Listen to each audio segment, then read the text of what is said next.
Good evening, and welcome back to the Sleepy History channel. Here, history is not hurried. It's allowed to slow its pace, to breathe softly, and to settle into the stillness of night. Tonight, we'll be drifting through the most terrible Viking kings and warlords, a world shaped quietly by fear, reputation, and the unspoken language of violence, where time moved differently and stories lingered long after voices fell silent. This is not a tale meant to demand your attention. It's a quiet companion, something to listen to as the day loosens its grip and the mind begins to rest. If you feel comfortable, you're always welcome to leave a gentle trace below, where you're listening from tonight, or a story, place, or forgotten age you'd like us to wander through someday. I read every message, and many of these journeys begin with your words. If these calm passages through history speak to you, a soft subscription or a simple like helps this quiet space continue to exist. Now, allow yourself to settle in. Let the hush of the Viking Age surround you. Our journey begins just before these nightmare rulers take shape, as we pause to understand the violent world that gave them power.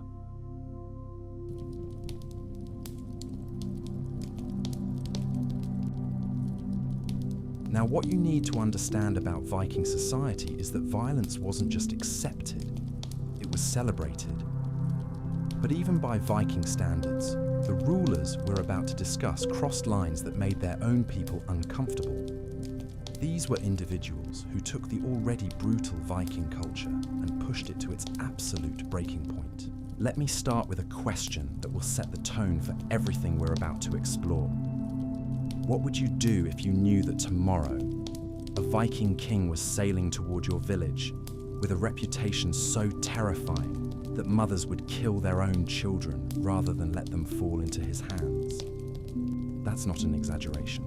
That's historical fact. There are documented cases of parents choosing murder over allowing their families to face certain Viking rulers. The first thing you need to know about these terrible kings is that their cruelty wasn't random.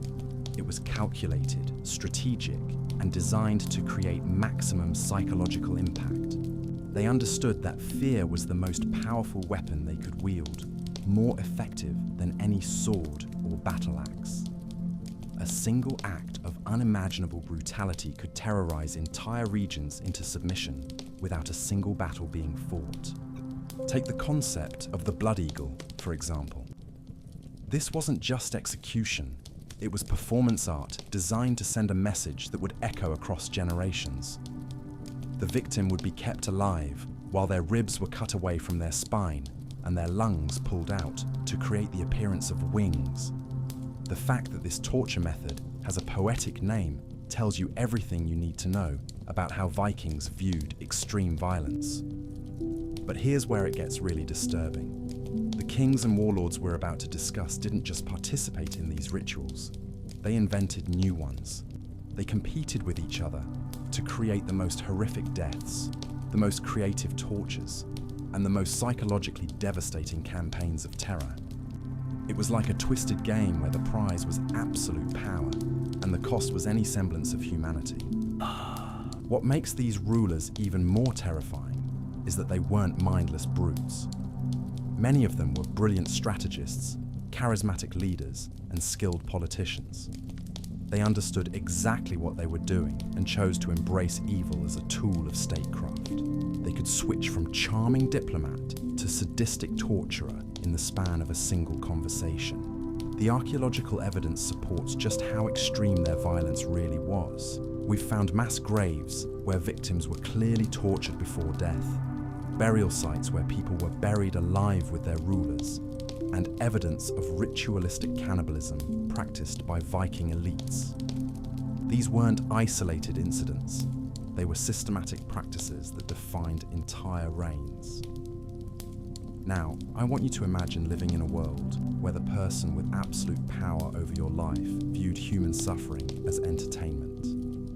where your king might decide to have you flayed alive simply because he was bored, or where your children might be taken as sacrifices to appease gods who demanded increasingly creative forms of death.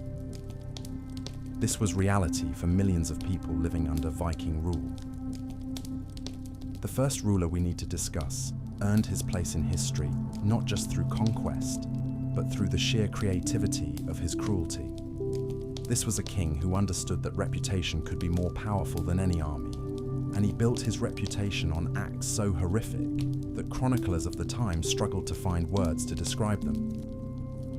But before we get to the specific stories, you need to understand the context that created these monsters. The Viking Age was a period of constant warfare, resource scarcity, and social upheaval. In this environment, only the most ruthless could survive, and only the most terrifying could rule. Natural selection favored psychopaths, and the political system rewarded those who could inflict the most fear. The religious beliefs of the time also played a crucial role. The Norse gods themselves were violent, capricious beings who demanded blood sacrifice and rewarded brutality. When your religion teaches that the gods favor those who die gloriously in battle and that Valhalla is reserved for the most violent warriors, it creates a culture where extreme violence becomes not just acceptable but sacred. What's particularly chilling is how these rulers justified their actions. They didn't see themselves as evil. They saw themselves as chosen by the gods to bring order through terror. They believed that their cruelty was a divine mandate, that their victims deserved their fate, and that mercy was actually a form of weakness that would anger the gods. The economic factors can't be ignored either. Viking society was built on raiding, slavery, and tribute. The most successful rulers were those who could extract the most wealth through violence and intimidation. This created a feedback loop where increasing brutality led to greater success, which encouraged even more extreme behavior. Consider the impact this had on neighboring civilizations. Entire kingdoms would pay massive tributes just to avoid being targeted by the most notorious Viking rulers. The mere threat of their arrival could destabilize entire regions, cause mass migrations, and reshape the political landscape of medieval Europe. The first king we're going to examine in detail understood all of these dynamics and exploited them to build an empire of terror that lasted for decades. His name alone could stop armies in their tracks and cause seasoned warriors to flee in panic. But what made him truly terrifying wasn't just his personal capacity for violence, it was his ability to inspire that same level of brutality in his followers. This ruler didn't just kill his enemies, he made examples of them that would be remembered for generations. He didn't just conquer territories, he traumatized entire populations so thoroughly that they would never again consider rebellion. He didn't just win battles, he created legends of horror that mothers would use to frighten children centuries after his death.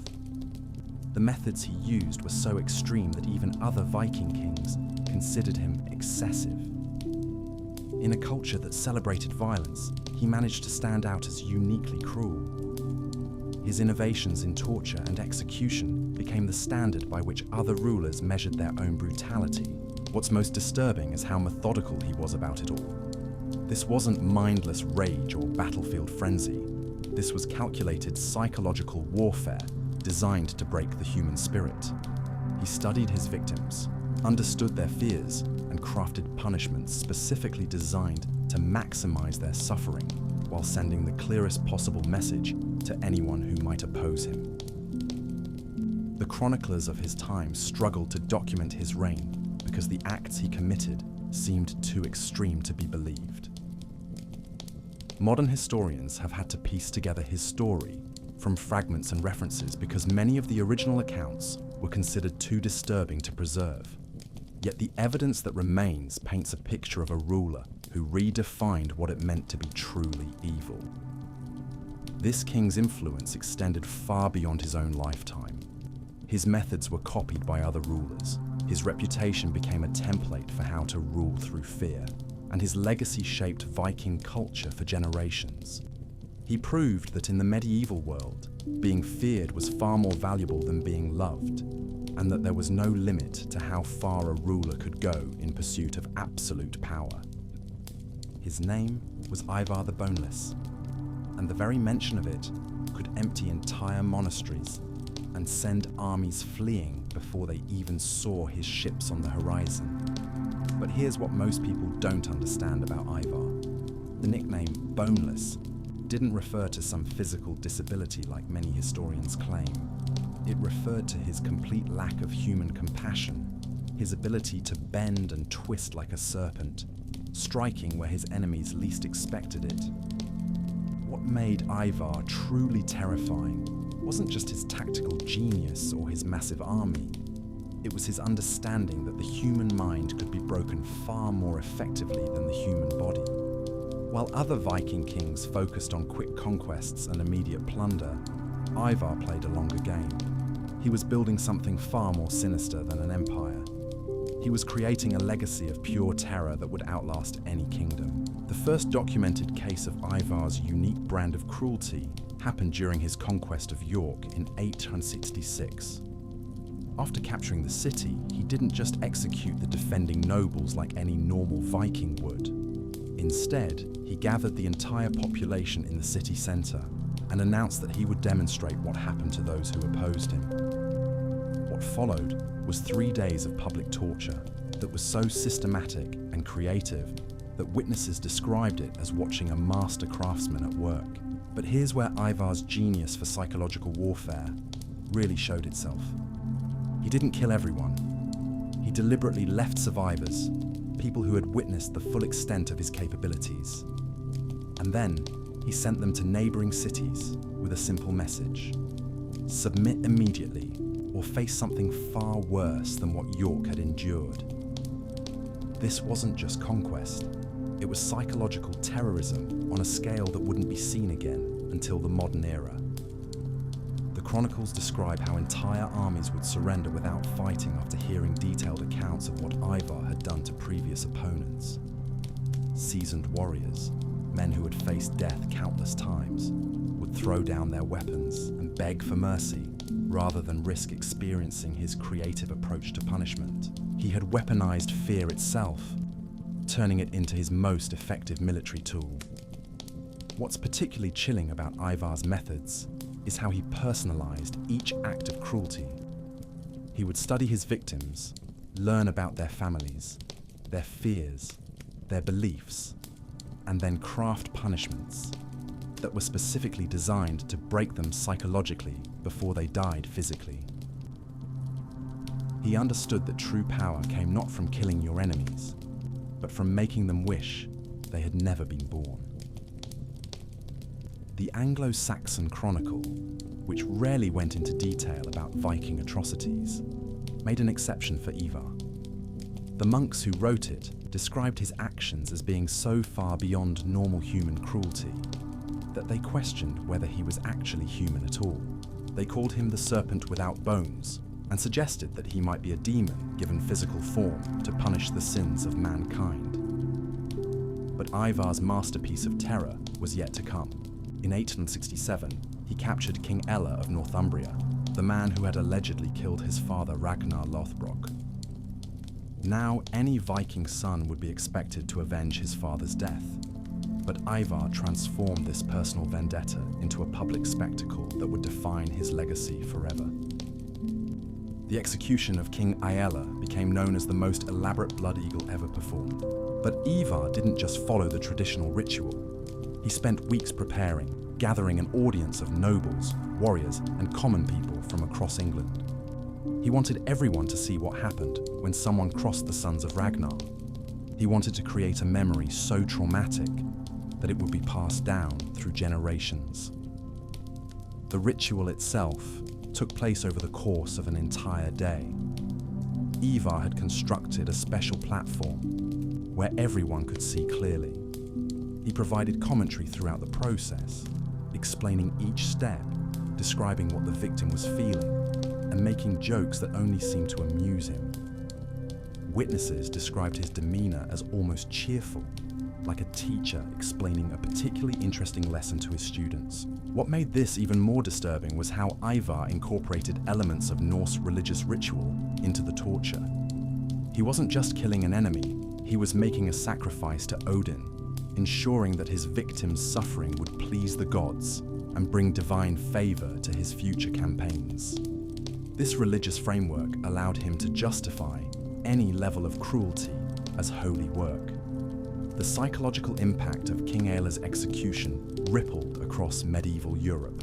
Word spread not just of what Ivar had done, but of how he had done it. The calm, methodical way he approached torture. The joy he seemed to take in his victim's suffering. The religious fervor with which he embraced extreme violence. Other rulers began to understand that they were dealing with something unprecedented. But Ivar wasn't finished. Having established his reputation through this single act, he began to expand his methods.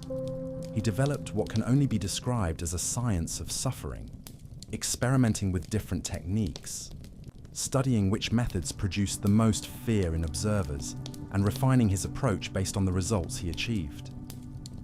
His next innovation was the concept of graduated punishment.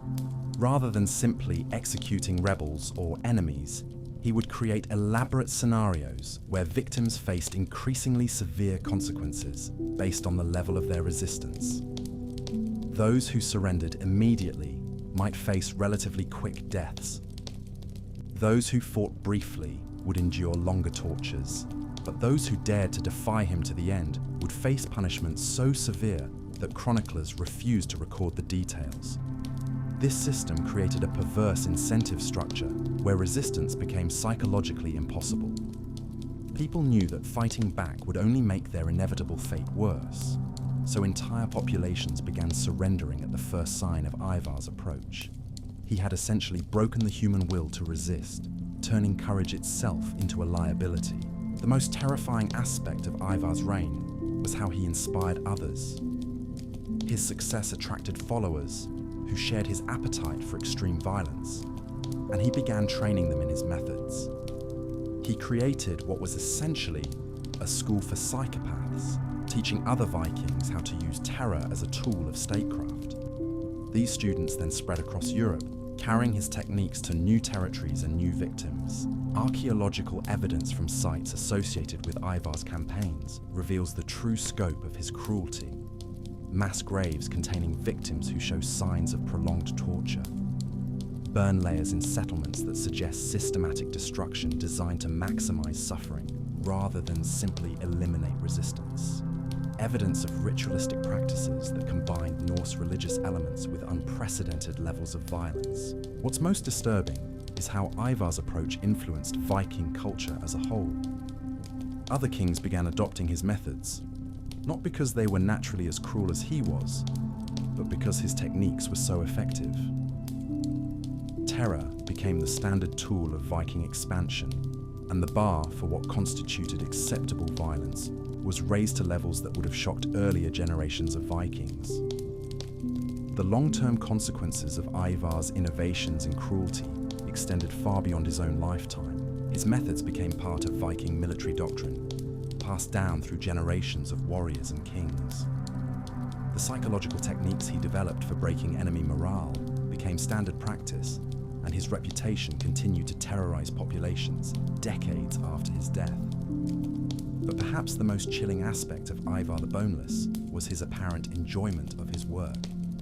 Unlike other brutal rulers who seemed to view violence as a necessary evil, Ivar genuinely appeared to love what he did.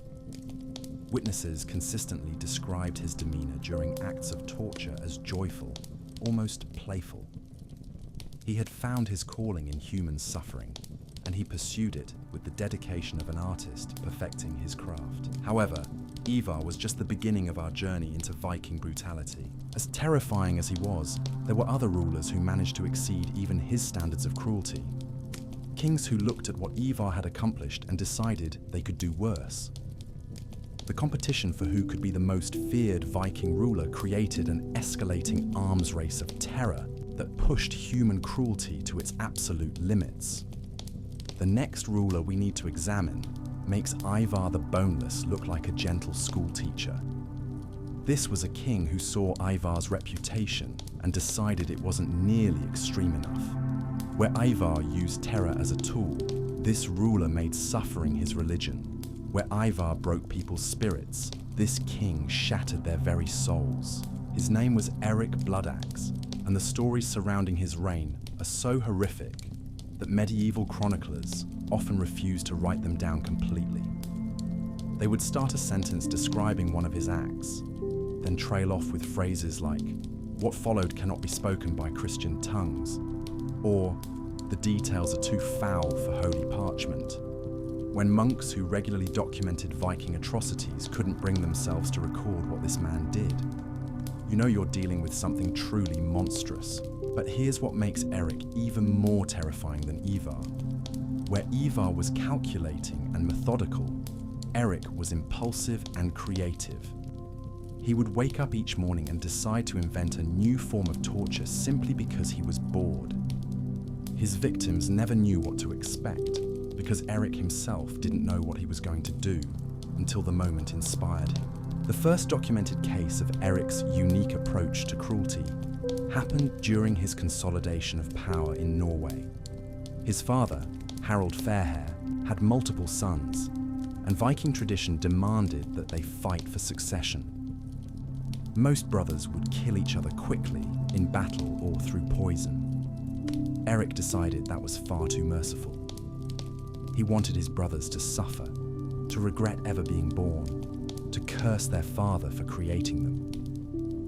One by one, Erik captured his brothers and their families, but instead of executing them immediately, he kept them alive for months, subjecting them to daily tortures that became increasingly elaborate.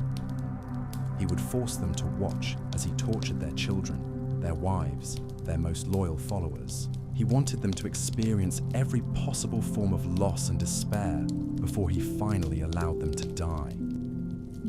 The youngest brother, Bjorn, was reportedly kept alive for 6 months. Each day, Erik would remove a different part of his body, but always in a way that wouldn't cause immediate death. Fingers, toes, ears, pieces of skin, small sections of muscle. He documented each removal, creating a sort of calendar of suffering that he would read aloud to other prisoners as a preview of their own fate. But Erik's true innovation was psychological. He understood that physical pain was limited, that the human body could only endure so much before it shut down. Mental anguish, however, had no such limits. The mind could be tortured indefinitely, broken and rebuilt and broken again, in an endless cycle of despair. He developed what can only be described as emotional warfare. He would capture the families of his enemies and then force them to participate in the torture of their own loved ones. Mothers would be given the choice between torturing their children or watching Erik do something far worse to them. Fathers would be forced to decide which of their sons would die first, knowing that their choice would haunt them for whatever remained of their lives. The psychological damage Erik inflicted extended far beyond his immediate victims. Entire communities developed what we might now recognize as collective trauma. Children who witnessed his campaigns grew up unable to form normal relationships. Adults who survived his attacks often took their own lives years later, unable to cope with the memories of what they had seen. What made Erik's reign particularly nightmarish was his unpredictability.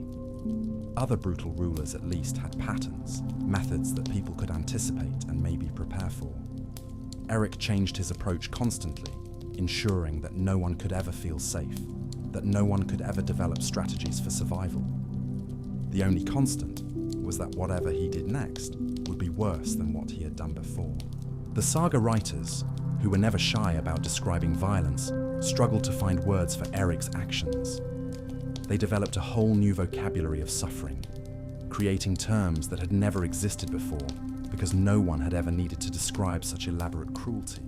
These words entered the Norse language and spread throughout Scandinavia, becoming permanent reminders of what Erik had unleashed upon the world. His treatment of prisoners became legendary throughout medieval Europe.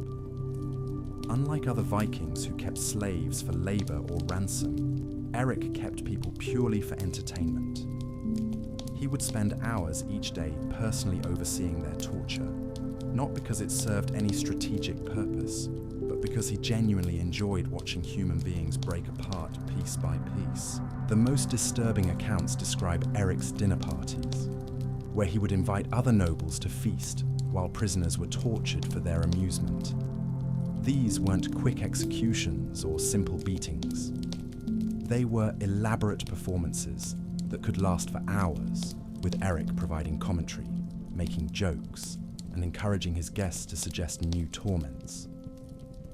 Archaeological evidence from sites associated with Erik's rule tells a story that's somehow even worse than the written accounts.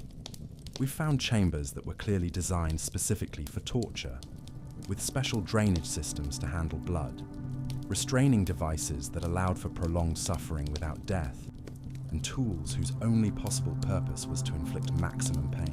But perhaps most chilling of all are the mass graves where victims were buried while still alive. The positioning of the skeletons shows clear signs of struggle, scratch marks on the inside of burial containers, and evidence that people were conscious when the dirt was thrown over them. Erik had apparently decided that even death was too merciful for some of his enemies. The religious implications of Erik's cruelty were particularly disturbing to medieval chroniclers.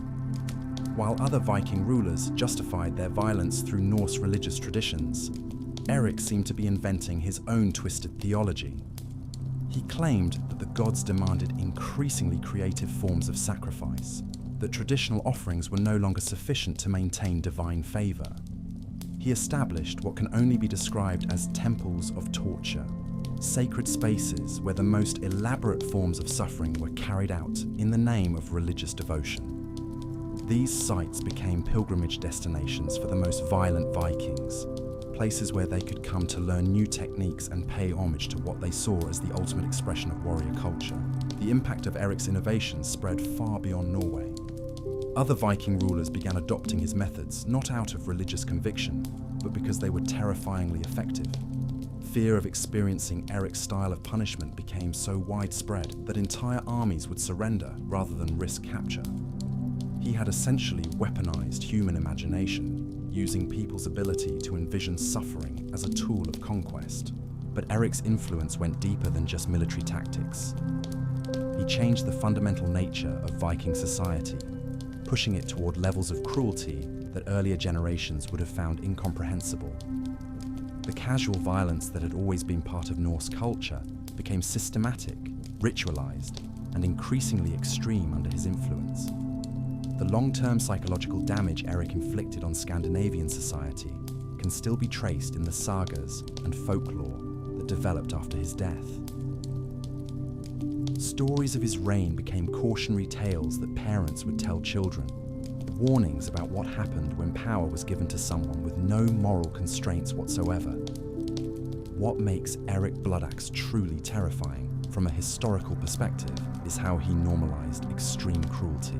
By pushing the boundaries of acceptable violence so far beyond anything that had come before, he made lesser forms of brutality seem reasonable by comparison.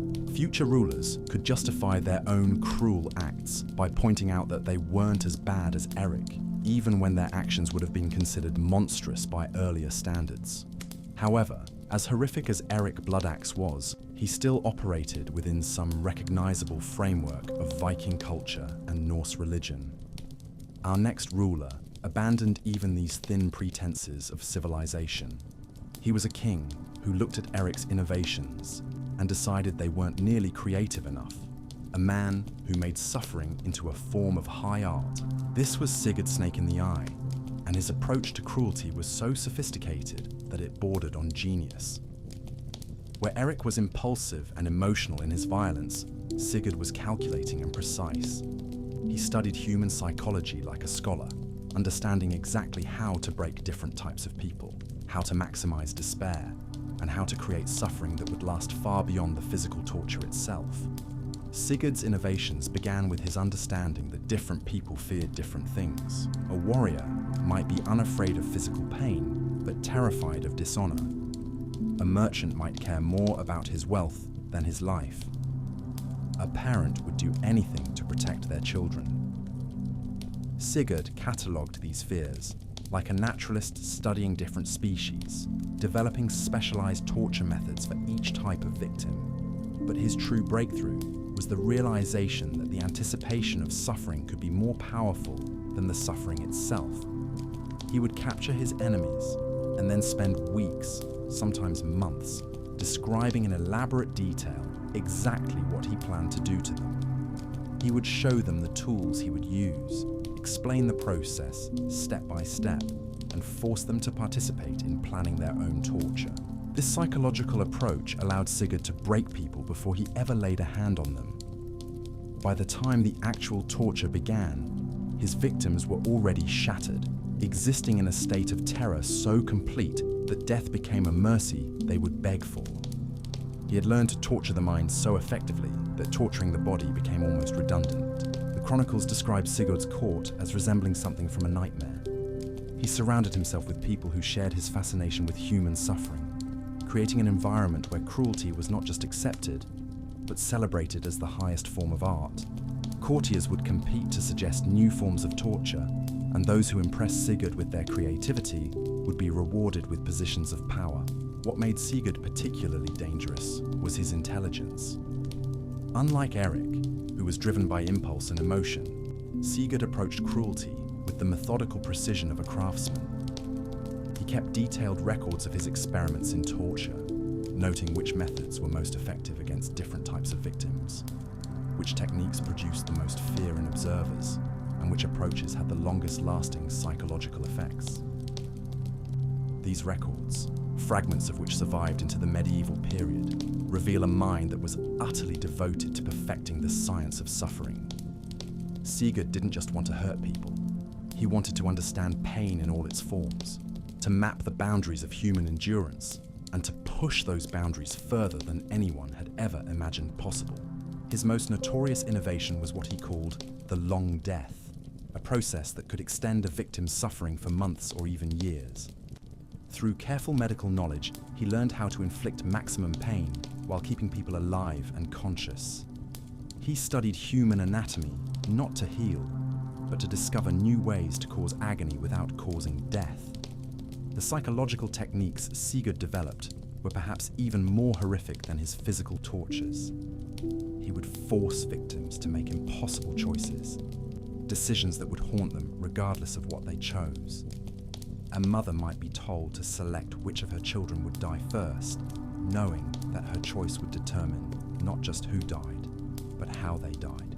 These moral tortures were designed to destroy not just the body, but the soul. Sigurd understood that people could sometimes survive physical trauma, but they rarely recovered from being forced to participate in the destruction of everything they loved.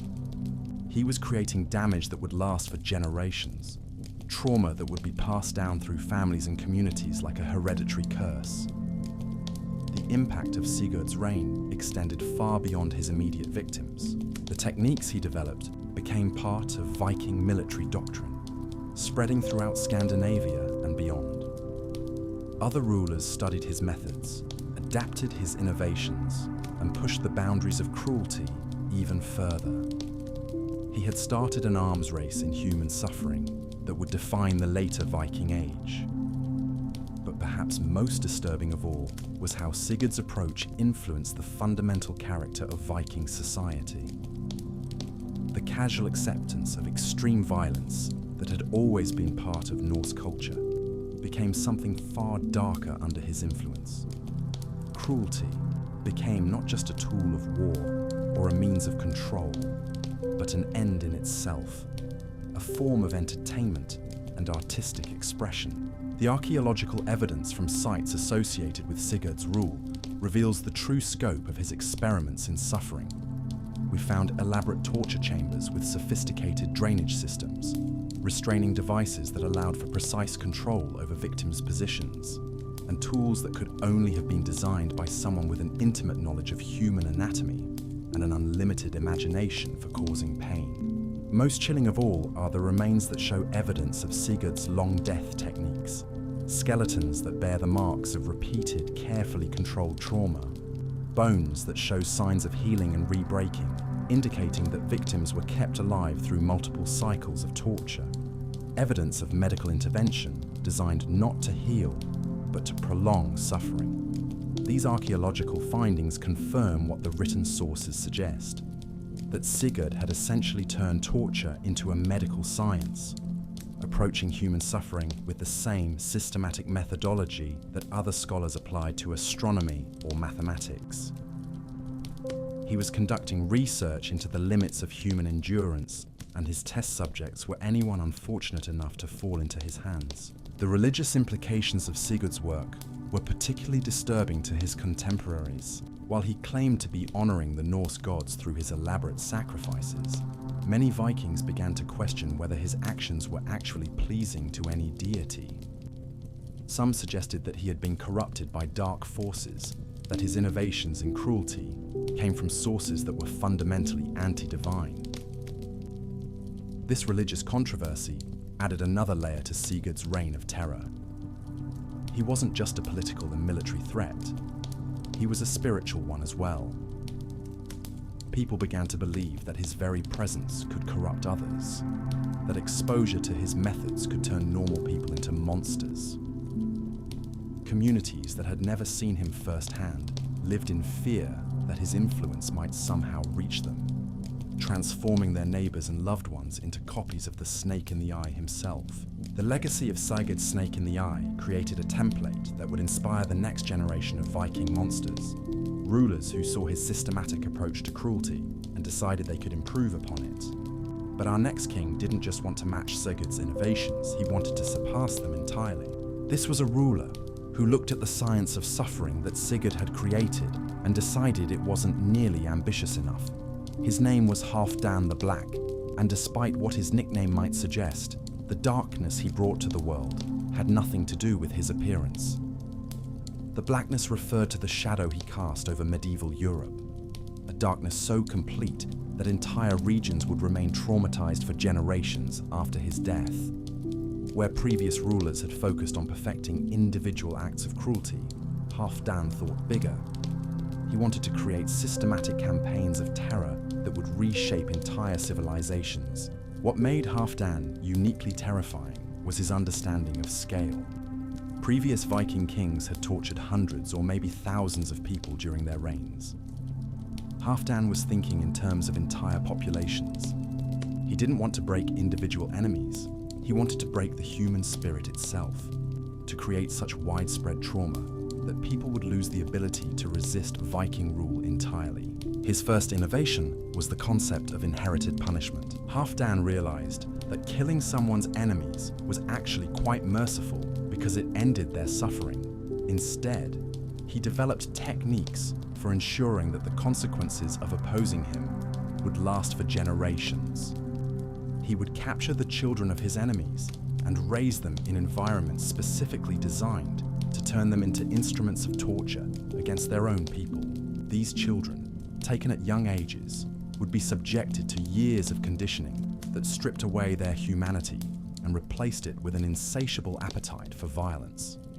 They were taught that cruelty was love, that causing pain was the highest form of devotion, and that their original families had abandoned them to their fate. When they reached adulthood, Halfdan would send them back to their home communities as agents of terror, equipped with all the torture techniques he had developed and motivated by a twisted desire to prove their loyalty to their new master.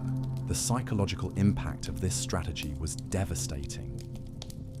Parents lived in constant fear that their own children might one day return as monsters. Communities could never trust young people who had been captured and later escaped or been released, because everyone knew about Halfdan's conditioning programs. He had weaponized the most fundamental human bonds, turning love itself into a source of terror.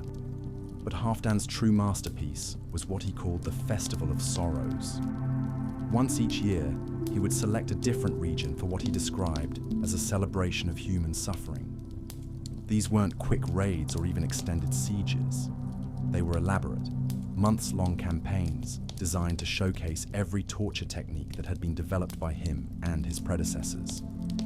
The festival would begin with Halfdan's arrival at the selected region, accompanied by a massive entourage of his most skilled torturers, his conditioned child soldiers, and representatives from every territory under his control. The local population would be gathered in central locations where they could all witness what was about to unfold. Then, for the next several months, Halfdan would systematically work through the entire population, demonstrating different forms of torture on different groups of people. What made these festivals particularly horrific was their educational component. Halfdan didn't just want to terrorize the local population, he wanted to teach other rulers how to implement his techniques in their own territories. Representatives from across the Viking world would attend these events like students at a university, taking notes on new methods, asking questions about implementation, and competing to suggest improvements to the existing techniques. The chroniclers who documented these festivals struggled to find language adequate to describe what they witnessed. Many simply refused to write about them at all, leaving blank pages in their manuscripts with notes like, "Here occurred events too foul for Christian words," or "The devil's work requires no record." The few accounts that survive are so disturbing that modern historians often question whether they can possibly be accurate. Archaeological evidence, however, confirms that something unprecedented was happening during Halfdan's reign. We've found sites that can only be described as torture amphitheaters, massive constructed spaces designed to hold thousands of spectators, while elaborate tortures were carried out in central areas. The engineering required for these facilities suggests that Halfdan was investing enormous resources into perfecting the presentation of human suffering. The remains found at these sites tell a story that's somehow even worse than the written accounts. We've discovered evidence of torture techniques that required multiple people working in coordination, suggesting that Halfdan had developed team-based approaches to inflicting pain. There are signs of medical intervention designed to keep victims alive through procedures that should have been fatal, indicating that he had recruited healers to serve as torture consultants. Most disturbing of all are the mass graves containing what appear to be entire family groups, arranged in positions that suggest they were forced to torture each other before being killed. The positioning of the remains indicates that these weren't random acts of violence, but carefully choreographed scenes designed to maximize psychological impact on both participants and observers. The long-term effects of Halfdan's festivals of sorrows rippled across medieval Europe for centuries. Entire regions developed cultural practices designed to appease Viking rulers, hoping that submission and tribute might protect them from being selected for future festivals. The mere rumor that Halfdan was considering a particular area for his next celebration was enough to cause mass migrations and economic collapse. But perhaps most chilling was how these festivals influenced other Viking rulers. What had started as Halfdan's personal innovation became an expected part of Viking kingship. Future rulers felt pressure to organize their own festivals, to demonstrate that they were worthy successors to Halfdan's legacy. The competition to create the most elaborate displays of cruelty became a defining characteristic of late Viking Age politics. The religious implications of the festivals were particularly complex. While Halfdan claimed they were massive sacrificial offerings to the Norse gods, many Vikings began to question whether any deity would actually desire such elaborate suffering. Some suggested that the festivals had moved beyond religious ritual into something that was purely demonic, that Halfdan had opened doorways to forces that no human should ever contact.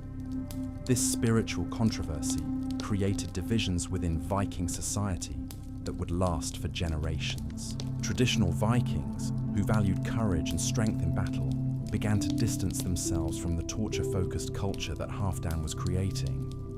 They argued that true warriors should face their enemies in honest combat, not spend months devising elaborate methods of causing pain to helpless victims. But Halfdan's influence was too strong to resist. The effectiveness of his terror campaigns meant that rulers who refused to adopt his methods found themselves at a severe disadvantage. Traditional Viking warfare, based on raids and battles, couldn't compete with the psychological impact of systematic torture programs. Communities would surrender to avoid the possibility of being selected for a festival, making military conquest almost redundant. The economic implications were equally significant. Halfdan's approach required enormous resources to implement properly. The construction of torture facilities, the training of specialized personnel, the maintenance of conditioning programs for captured children, all of this required a level of organization and investment that transformed Viking society from loose confederations of warriors into centralized terror states. This transformation had consequences that extended far beyond the Viking world. The resources required for Halfdan's programs came from increased raiding and tribute collection, which put enormous pressure on neighboring civilizations. The Carolingian Empire, the Byzantine Empire, and the various Anglo-Saxon kingdoms all found themselves dealing with Vikings, who were no longer content with simple plunder, but demanded the resources necessary to maintain elaborate torture programs. The diplomatic implications were equally complex. How do you negotiate with a ruler whose primary tool of statecraft is systematic torture? Traditional medieval diplomacy was based on concepts of honor, mutual respect, and shared religious values. Halfdan had moved beyond these frameworks entirely, creating a form of international relations based purely on fear and the threat of unimaginable suffering.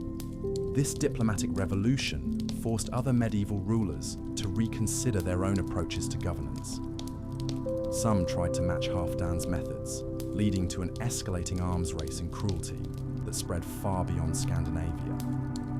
Others attempted to create alliances specifically designed to contain the threat he represented, leading to new forms of international cooperation based on mutual terror rather than mutual interest. The cultural impact of Halfdan's reign was perhaps most significant of all. He had essentially redefined what it meant to be powerful in the medieval world. Previous rulers had been judged by their success in battle, their ability to protect their people, or their skill at accumulating wealth. Halfdan established a new standard based purely on the ability to inflict suffering, to create fear so complete that resistance became psychologically impossible. This cultural shift had profound implications for how medieval people understood authority, justice, and human nature itself. If the most successful rulers were those who could cause the most pain, what did that say about the nature of power? If entire populations could be controlled through terror, what was the value of courage or moral conviction? Halfdan had forced medieval society to confront questions about human nature that it was not prepared to answer. The artistic and literary legacy of his reign was equally disturbing. The festivals of sorrows inspired a whole new genre of artistic expression, works that celebrated cruelty as a form of beauty, torture as a form of poetry. These cultural products spread throughout medieval Europe, normalizing extreme violence and making it seem not just acceptable, but aesthetically pleasing. Halfdan's influence on the development of medieval law was particularly significant. Traditional legal systems were based on concepts of proportional punishment, where the severity of the penalty matched the severity of the crime. Halfdan's approach made proportionality irrelevant, establishing the principle that any opposition to authority justified unlimited punishment. This legal philosophy would influence European jurisprudence for centuries, contributing to the development of increasingly harsh penalties for political crimes. But perhaps most importantly, Halfdan had proven that systematic cruelty could be not just politically effective, but economically profitable. The resources generated by his terror campaigns, the tribute paid by communities desperate to avoid his attention, the wealth accumulated through his systematic exploitation of fear, all of this demonstrated that extreme violence could be a sustainable economic model. This economic lesson was not lost on future rulers, both Viking and non-Viking. The idea that terror could be monetized, that suffering could be turned into a source of revenue, became a fundamental principle of medieval statecraft. Halfdan had essentially invented the business model that would dominate European politics for the next several centuries. However, Even Halfdan's innovations in systematic cruelty were eventually surpassed by rulers who saw his work as merely the foundation for even more elaborate forms of terror.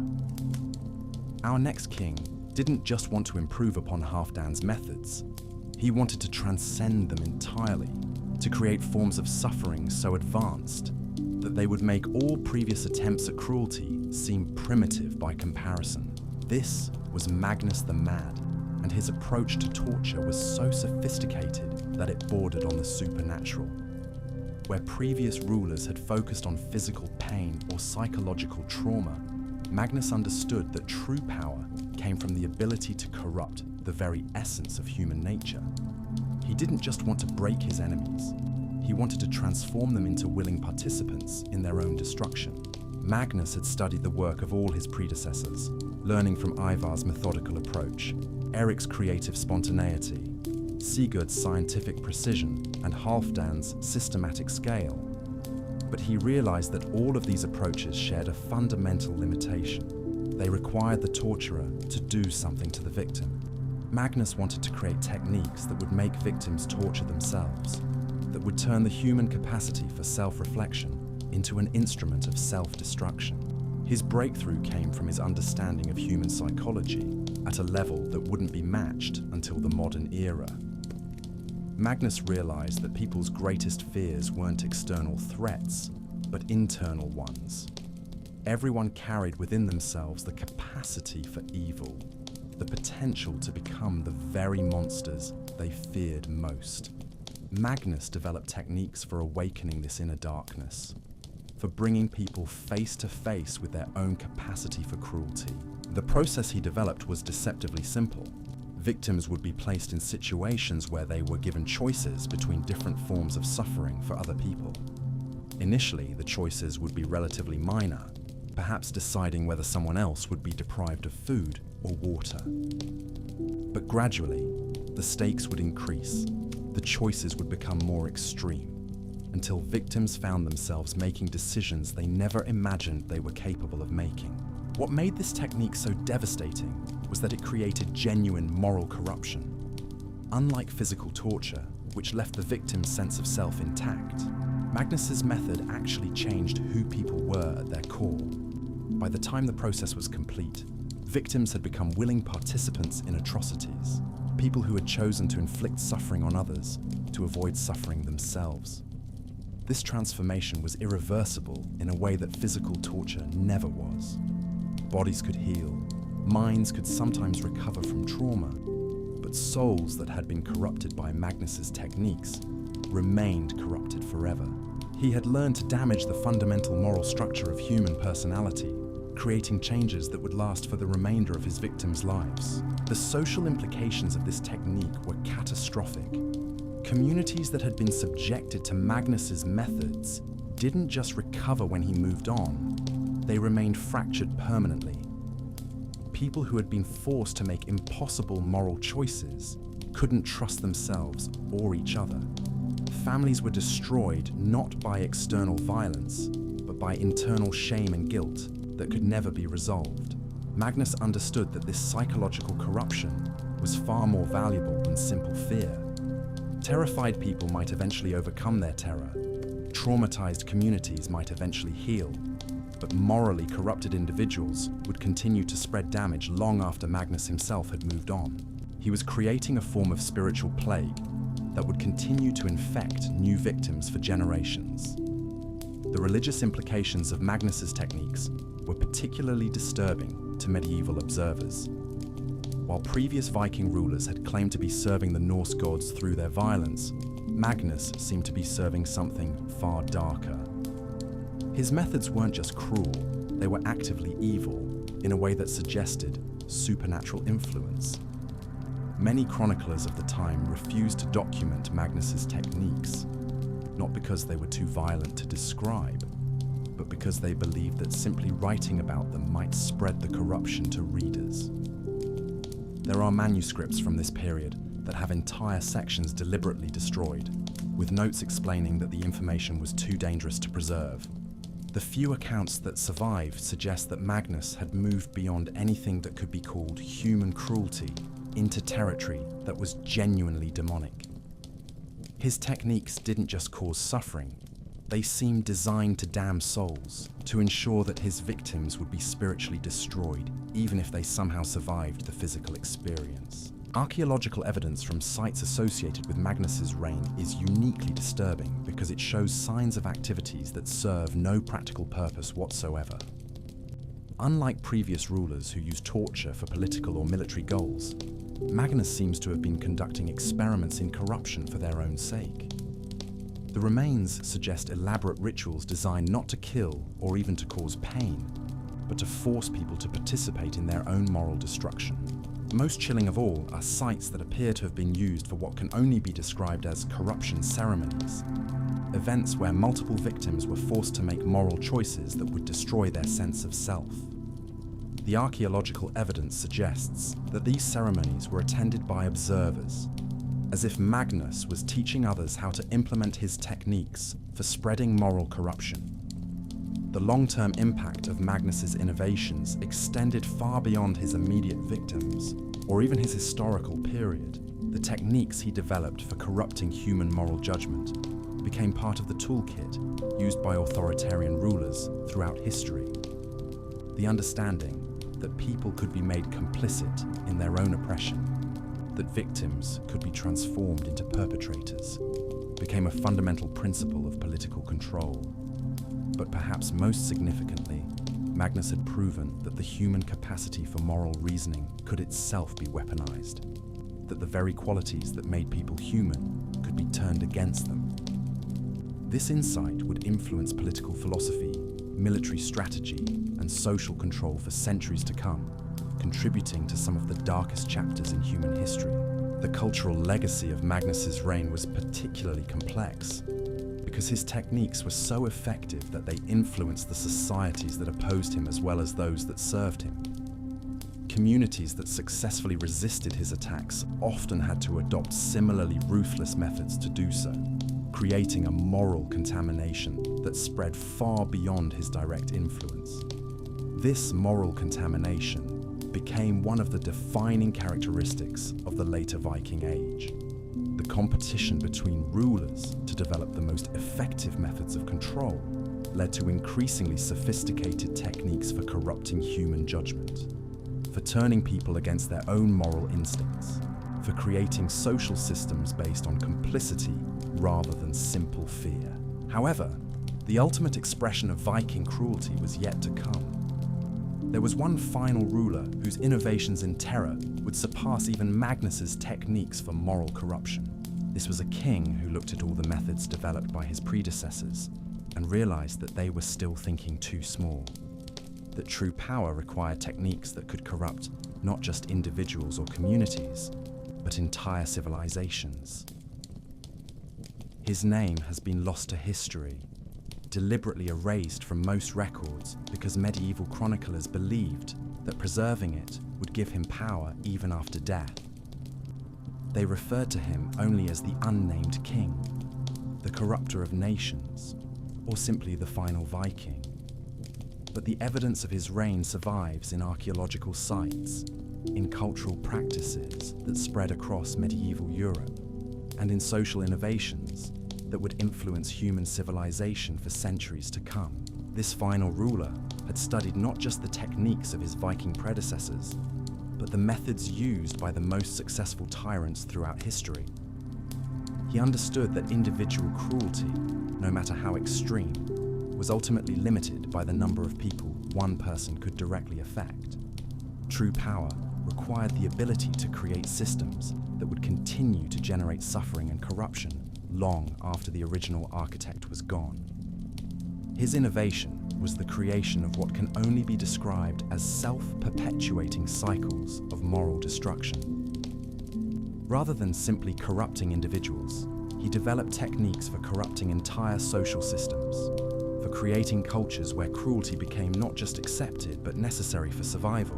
These weren't temporary changes imposed by force, but permanent transformations that became part of the fundamental structure of society. The evidence suggests that this unnamed king had moved beyond anything that previous rulers had attempted. beyond individual torture or even systematic terror campaigns, into territory that was genuinely unprecedented in human history. He had learned to corrupt the very foundations of civilization itself, creating changes that would continue to generate suffering for centuries after his death. But the full scope of his innovations and their impact on medieval society represents a level of systematic evil so complete that it challenges our understanding of what humans are capable of becoming when power is combined with unlimited cruelty and supernatural intelligence. The techniques developed by this unnamed king represented the culmination of centuries of Viking innovation in systematic cruelty. What made his approach revolutionary was his understanding that traditional torture focused on breaking individuals, while true power required breaking the mechanisms that held societies together. He had learned to weaponize trust itself, turning the social bonds that made civilization possible into instruments of mass destruction. His first breakthrough was the realization that people's greatest vulnerability wasn't their fear of pain, but their need to believe in something greater than themselves. Every society depended on shared myths, common values, and collective beliefs that gave meaning to individual suffering. The unnamed king developed techniques for systematically destroying these foundational beliefs, leaving entire populations in a state of existential despair that made traditional forms of resistance psychologically impossible. The process began with what he called ideological poisoning. Rather than attacking communities directly, he would infiltrate them with agents who had been trained to slowly corrupt their most cherished beliefs. These agents wouldn't openly oppose local customs or religions. Instead, they would ask seemingly innocent questions designed to reveal internal contradictions and moral inconsistencies. Over months or years, these questions would eat away at the foundations of community belief, like acid dissolving stone. People would begin to doubt not just their leaders or their gods, but the very concepts of right and wrong that had previously given their lives meaning. By the time the unnamed king arrived with his armies, he would find populations that had already destroyed themselves from within. What made this technique so devastatingly effective was that the victims participated willingly in their own ideological destruction. They weren't being forced to abandon their beliefs through torture or threats. They were being led to realize that their beliefs had been false all along. This created a form of spiritual despair that was far more complete than anything physical violence could achieve. The chroniclers who attempted to document this process struggled to explain how entire kingdoms could simply lose the will to exist. They described finding cities where the population had grown so despairing that they had stopped maintaining basic infrastructure, stopped having children, stopped engaging in any activities that required hope for the future. These weren't communities that had been conquered, they were civilizations that had committed collective suicide. But the unnamed king's true genius lay in his understanding that this ideological destruction could be made self-perpetuating.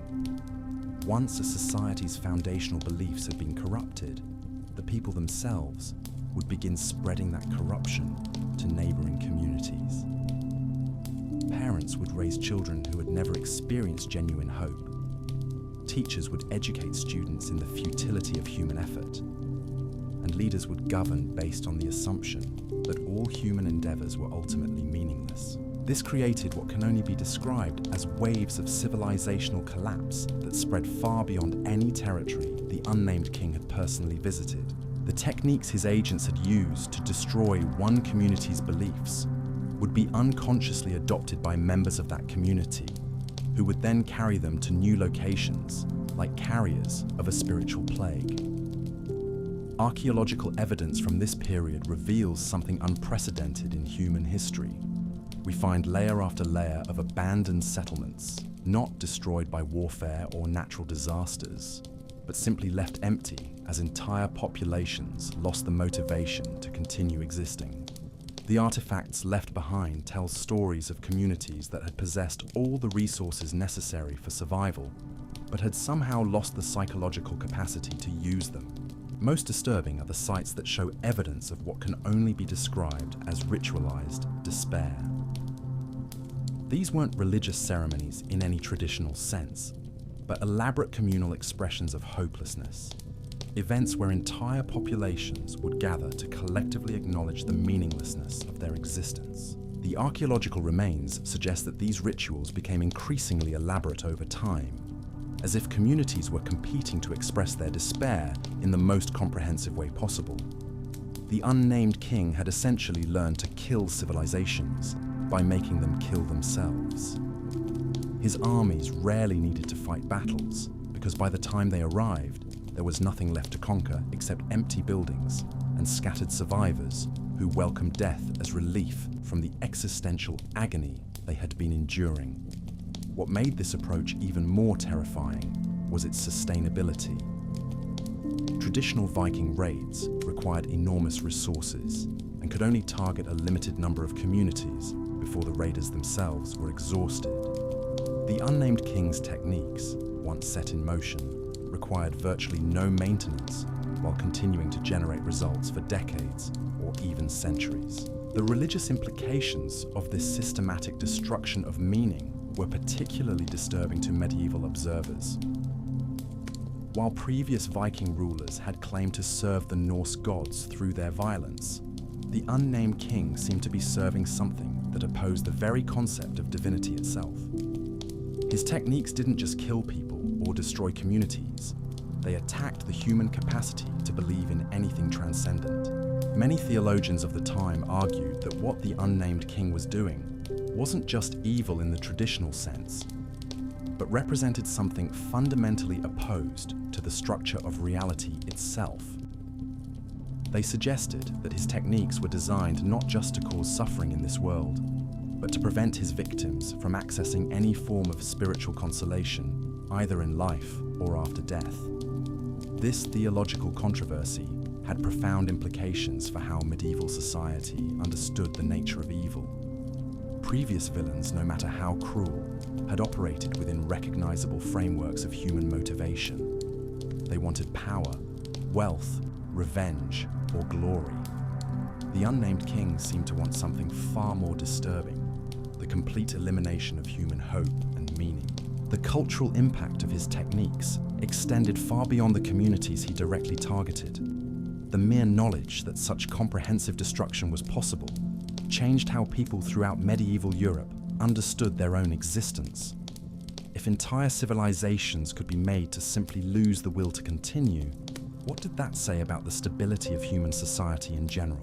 This existential anxiety became one of the defining characteristics of late medieval culture. Art, literature, and philosophy from this period show an unprecedented preoccupation with themes of meaninglessness and despair. Even communities that had never encountered the unnamed king directly began developing cultural practices designed to protect against the kind of ideological dissolution his techniques produced. The political implications were equally significant. Traditional medieval governance was based on the assumption that people had shared values and beliefs that made social cooperation possible. The unnamed king had proven that these foundations could be systematically destroyed, making conventional forms of political authority obsolete. This led to the development of new forms of governance based not on shared beliefs, but on the management of despair. Rulers began to understand that their primary function wasn't to inspire their subjects toward common goals, but to prevent them from sinking into the kind of existential hopelessness that the unnamed king's techniques produced. The economic implications were equally revolutionary. Traditional medieval economies were based on the assumption that people would work toward future goals, save resources for later use, and invest in projects that might benefit their children or grandchildren. The unnamed king's techniques destroyed the psychological foundations that made these economic behaviors possible. Communities that had been subjected to his ideological attacks often experienced complete economic collapse, not because they lacked resources, but because they had lost the capacity to believe that future planning made sense. Why plant crops if existence itself was meaningless? Why build houses if there was no point in continuing to live? Why have children if life was nothing but suffering without purpose? This economic destruction was often more devastating than anything traditional warfare could achieve. Viking raids might steal wealth or destroy infrastructure, but communities could rebuild as long as they retained the psychological capacity to hope for a better future. The unnamed king's techniques destroyed the mental foundations that made economic recovery possible. The social implications were perhaps most disturbing of all. Human societies depend on countless small acts of cooperation, trust, and mutual support that are only possible when people believe their actions matter. The unnamed king's techniques systematically destroyed these beliefs, making social cooperation psychologically impossible. Communities that had been ideologically poisoned often experienced complete social breakdown as people lost the capacity to form meaningful relationships with each other. If existence itself was meaningless, why help your neighbors? Why care for your children? Why maintain friendships or romantic partnerships? The social fabric that held communities together simply dissolved when people stopped believing that human connections had any value. This social dissolution created feedback loops that made the unnamed king's techniques even more effective. As communities broke apart, individual members experienced increased isolation and despair, which made them even more susceptible to ideological corruption. The process became self-reinforcing, creating spirals of social destruction that could continue for generations. The educational implications were particularly long-lasting. Traditional medieval education was based on the transmission of cultural knowledge, moral values, and practical skills from older generations to younger ones. The unnamed king's techniques made this transmission impossible by destroying the belief that knowledge, morality, or skills had any value worth preserving. Children raised in communities that had been ideologically poisoned often grew up without access to the cultural foundations that previous generations had taken for granted. They learned to read and write, but not why literacy mattered. They were taught practical skills, but not why those skills were worth developing. They were exposed to moral teachings, but not why morality made any difference. This educational destruction created generational gaps that were far more severe than anything caused by traditional warfare. Parents who had experienced meaningful life before the ideological attacks often found themselves unable to communicate with children who had never learned to value anything. The normal process of cultural transmission simply stopped working when the underlying belief in meaning itself had been destroyed. The military implications of the unnamed king's innovations were equally significant. Traditional medieval warfare was based on the assumption that soldiers would fight to protect something they valued, their families, their communities, their beliefs, or their honor. The unnamed king's techniques systematically destroyed all of these motivations, making conventional military resistance impossible. Armies raised from ideologically poisoned populations often simply dissolved when faced with actual combat. Why risk death to protect communities that had no value? Why fight for leaders who represented nothing meaningful? Why endure the hardships of military service when victory and defeat were equally pointless? This military collapse often occurred without any actual fighting. The unnamed king's agents would spend months or years preparing target populations, and by the time his armies arrived, there would be no organized resistance to overcome.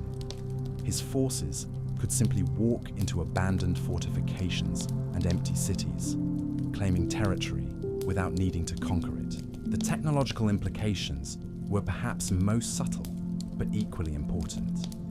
Human technological development depends on the belief that improving living conditions is worthwhile, that future generations deserve better tools and techniques than previous ones possessed. The unnamed king's ideological attacks destroyed these beliefs, causing technological development to stagnate or even reverse.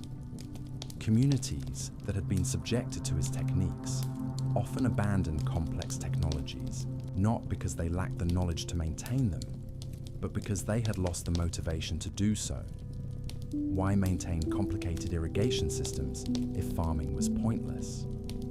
Why preserve advanced metalworking techniques if superior weapons served no meaningful purpose? Why continue developing new architectural methods if buildings were just temporary shelters for meaningless lives? This technological regression created additional feedback loops that made recovery even more difficult. As communities lost access to advanced tools and techniques, their material living conditions deteriorated, which increased their despair and made them even more susceptible to ideological corruption. The process became self-reinforcing, creating spirals of technological and cultural decline that could last for centuries. The linguistic implications were particularly fascinating to medieval scholars who attempted to study the unnamed king's techniques. Language itself depends on the belief that communication is meaningful, that sharing ideas and emotions with other people serves some valuable purpose. His ideological attacks often resulted in linguistic degradation, as people lost the motivation to maintain complex forms of expression. Communities that had been ideologically poisoned often experienced rapid simplification of their languages as people stopped caring about precise communication, poetic expression, or the preservation of complex cultural concepts. Vocabulary shrank, grammatical structures simplified, and entire categories of ideas simply disappeared from common usage because no one saw any point in discussing them. This linguistic degradation created additional barriers to recovery because it made it difficult for affected communities to access the cultural knowledge that might have helped them rebuild their sense of meaning. Complex philosophical, religious, and ethical concepts became literally unspeakable as the words needed to express them disappeared from common usage. The artistic implications were equally profound. Human artistic expression depends on the belief that beauty, creativity, and emotional communication have value that transcends immediate practical needs. The unnamed king's techniques systematically destroyed these beliefs, causing artistic traditions to wither and die. Communities that had been ideologically attacked often experienced complete cessation of artistic production as people lost the capacity to see any point in creating beautiful objects, telling stories, composing music, or engaging in any form of creative expression. Existing artworks were often abandoned or destroyed, not out of anger or religious conviction, but simply because no one could remember why they had ever seemed important. This artistic destruction was particularly devastating because art had traditionally served as one of the primary ways that communities preserved and transmitted their most important cultural values. When artistic expression stopped, communities lost access to the cultural resources that might have helped them maintain their sense of identity and purpose during difficult periods. The unnamed king had essentially learned to attack the foundations of human civilization itself, targeting not just individuals or communities, but the basic psychological and cultural mechanisms that made organized human society possible. His techniques represented the ultimate evolution of Viking approaches to power, moving beyond physical violence into territory that was genuinely unprecedented in human history. But perhaps most disturbing of all was the evidence that his innovations had continued to spread and evolve long after his own death. The techniques he had developed for destroying meaning and hope had become part of the toolkit used by subsequent rulers throughout medieval Europe and beyond. The understanding that human societies could be controlled by attacking their foundational beliefs rather than their physical infrastructure became a permanent part of political knowledge. Archaeological evidence suggests that variations of the unnamed king's techniques were still being used centuries after the end of the Viking Age. Sites from later medieval periods show the same patterns of ideological destruction, the same evidence of communities that had lost the will to continue existing, the same signs of systematic attacks on the psychological foundations of human society. The long-term historical impact of these innovations extended far beyond the medieval period. The understanding that human meaning and purpose could be systematically destroyed, that entire civilizations could be made to commit psychological suicide, became part of the dark knowledge that authoritarian rulers would continue to exploit throughout history. Modern historians studying the unnamed king's reign often struggle with the implications of what they discover. The techniques he developed were so effective, so comprehensive in their destruction of human hope and meaning, that they challenge our fundamental assumptions about the resilience of human civilization. If entire societies could be made to simply lose the will to exist, what does that say about the stability of our own cultural foundations? The evidence suggests that the innovations developed during the final phase of the Viking Age represented something qualitatively different from previous forms of human cruelty. While earlier tyrants had focused on controlling people through fear or physical force, these final Viking rulers had learned to attack the very foundations of human psychology, to weaponize despair itself as a tool of conquest and control. The legacy of their innovations can be traced through subsequent centuries of European history, influencing the development of increasingly sophisticated techniques for psychological manipulation and social control. The understanding that human societies could be destroyed from within by attacking their foundational beliefs rather than their physical infrastructure became one of the darkest chapters in the evolution of political power. But even this ultimate expression of Viking cruelty was not the end of the story. The techniques developed by these final rulers created precedents and established principles that would continue to influence human civilization long after the Viking Age itself had ended. They had proven that there were no limits to how completely human societies could be destroyed, no boundaries to how thoroughly the human spirit could be broken. The question that remained was whether the innovations they had created would continue to spread and evolve, whether future rulers would find ways to push the boundaries of systematic cruelty even further than these Viking pioneers had managed. The evidence suggests that the answer to that question would shape the next several centuries of human history, as rulers throughout medieval Europe began to experiment with the techniques these final Vikings had bequeathed to posterity. The transformation of Viking culture from a society of warriors and raiders into a civilization of systematic psychological destroyers represented one of the most significant developments in medieval European history.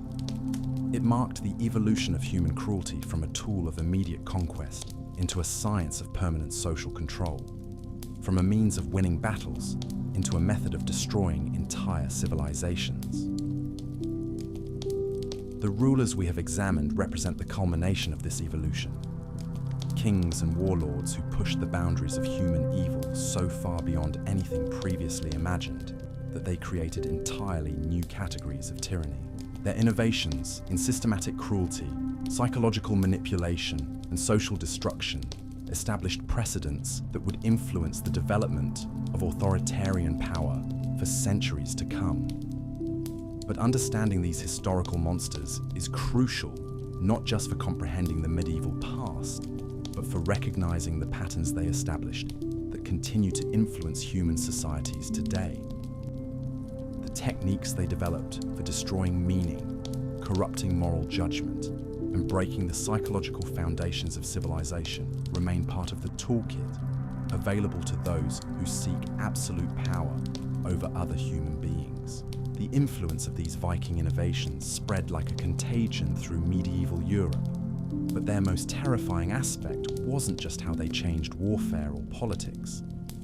It was how they fundamentally altered what it meant to be human in positions of power. The techniques developed by these final Viking rulers created a new breed of leader entirely. Individuals who saw human suffering not as an unfortunate necessity of governance, but as the primary tool through which true authority could be exercised. What made this transformation particularly insidious was how it normalized the previously unthinkable. Before the era of these systematic destroyers, even the most brutal medieval rulers operated within certain understood limits. There were lines that weren't crossed, boundaries that even tyrants respected, codes of conduct that provided some minimal protection for the innocent. The Viking innovators we've examined systematically demolished every single one of these constraints. They proved that there were no natural limits to human cruelty, no inherent boundaries that would prevent rulers from pushing their subjects beyond any conceivable breaking point. More importantly, they demonstrated that crossing these boundaries wasn't just possible, it was profitable. Communities that experienced their innovations didn't just submit, they became incapable of ever mounting resistance again. This lesson wasn't lost on the ambitious rulers who came after them. Throughout the late medieval period, we see the emergence of what can only be described as schools of systematic cruelty, institutions where future leaders studied the techniques pioneered by these Viking masters. The knowledge they had developed became a form of dark curriculum, passed down through generations of increasingly sophisticated tyrants. The most disturbing aspect of this educational process was how it transformed the students who underwent it. Young nobles who entered these programs as relatively normal medieval aristocrats emerged as something fundamentally different. They had been taught not just how to use cruelty as a tool, but how to think like the Viking pioneers, how to see human suffering as an art form to be perfected, rather than a necessary evil to be minimized. Archaeological evidence from training facilities used by later medieval rulers shows clear influence from Viking innovations. We find practice chambers designed according to principles developed by the unnamed king, torture devices that incorporate improvements suggested by Magnus the Mad, and educational materials that quote directly from the systematic approaches pioneered by Halfdan the Black.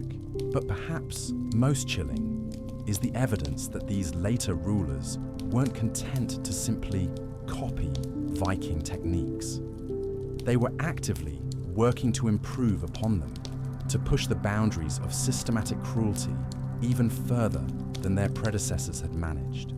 The competition to create new forms of suffering became a driving force in medieval political development. The economic implications of this evolution were staggering. The Viking pioneers had proven that systematic terror could be incredibly profitable, generating resources through tribute, slave labor, and the complete elimination of resistance. Later rulers refined these economic models, creating what were essentially terror-based economies, where human suffering became the primary source of state revenue. These economic systems required constant expansion to remain viable. Once a population had been completely broken through systematic terror, it could no longer generate the resources needed to maintain the apparatus of oppression. This created pressure for rulers to constantly seek new victims, new communities to subject to their refined techniques of destruction. The result was a form of imperial expansion unlike anything the world had seen before. Traditional empires conquered territory to access resources or strategic advantages. These terror-based states expanded purely to feed their need for fresh victims, creating cycles of conquest and destruction that consumed entire regions of medieval Europe. The social implications were equally profound. The Viking innovations had proven that human social bonds could be systematically destroyed, that communities could be made to turn against themselves through carefully applied psychological pressure. Later, rulers refined these techniques, developing increasingly sophisticated methods for breaking down the trust and cooperation that made organized resistance possible. What emerged was a form of social engineering that targeted the fundamental structures of human community. Families were turned against each other through carefully designed incentive systems. Religious communities were corrupted from within by agents who understood exactly how to exploit theological disagreements. Political alliances were destroyed through the systematic manipulation of fear and suspicion. The long-term effects of these social engineering techniques were devastating. Regions that had been subjected to them often remained fractured for generations, unable to develop the trust and cooperation necessary for effective governance or economic development. The social fabric that had held medieval communities together was systematically shredded, leaving behind populations that were psychologically incapable of organizing effective resistance to future oppression. The religious implications were particularly complex. The Viking pioneers had initially claimed to be serving their gods through their innovations in cruelty. Later rulers, many of them nominally Christian, faced the challenge of justifying similar techniques within different theological frameworks. The solution they developed was the creation of new religious interpretations that portrayed systematic cruelty as a form of divine service. They argued that breaking human spirits was actually a form of spiritual purification, that destroying communities was necessary to eliminate sin, that the suffering they inflicted was ultimately beneficial to their victims' souls. These theological innovations had profound implications for medieval Christianity. Entire branches of religious thought developed around the idea that inflicting suffering was a form of holy work, that the techniques pioneered by Viking rulers were actually expressions of divine will. The boundary between religious devotion and systematic cruelty became increasingly blurred. The intellectual implications were equally disturbing. The Viking innovations had required unprecedented levels of psychological sophistication, deep understanding of human nature, and systematic approaches to breaking mental resistance. Later rulers built upon this intellectual foundation, creating what were essentially universities of applied cruelty. These institutions produced scholars who specialized in the systematic study of human suffering, intellectuals who approached torture and terror with the same methodical precision that other academics applied to mathematics or theology. They developed detailed taxonomies of fear, comprehensive theories of psychological breakdown, and sophisticated models for predicting how different types of people would respond to various forms of pressure. The knowledge produced by these scholarly efforts became increasingly refined over time.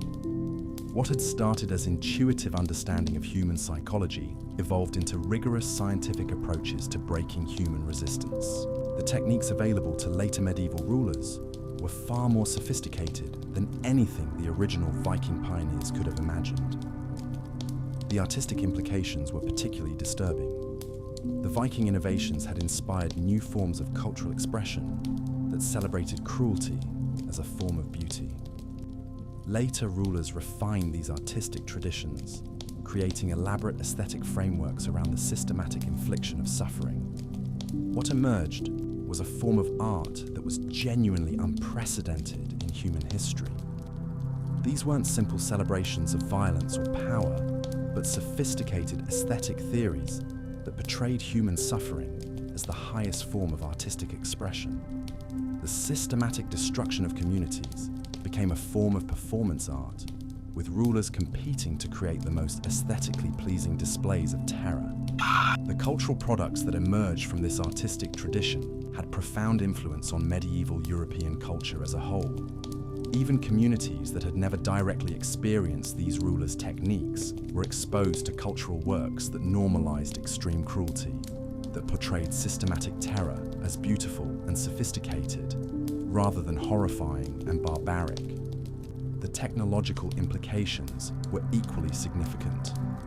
The Viking innovations had required the development of new tools and techniques for inflicting suffering, new architectural approaches for constructing facilities designed to maximize psychological impact, new administrative systems for managing large-scale terror campaigns. Later rulers refined these technological approaches, creating increasingly sophisticated infrastructure for systematic oppression. They developed new forms of architecture specifically designed to create psychological pressure, new administrative techniques for managing terror campaigns across multiple regions simultaneously, new communication systems for coordinating complex operations involving psychological manipulation and social destruction. The technological knowledge developed through these efforts had applications far beyond the immediate purposes for which it was created. The administrative techniques developed for managing terror campaigns proved useful for other forms of large-scale social control. The psychological insights gained through systematic torture informed approaches to education, religion, and economic management. The diplomatic implications were perhaps most far-reaching of all.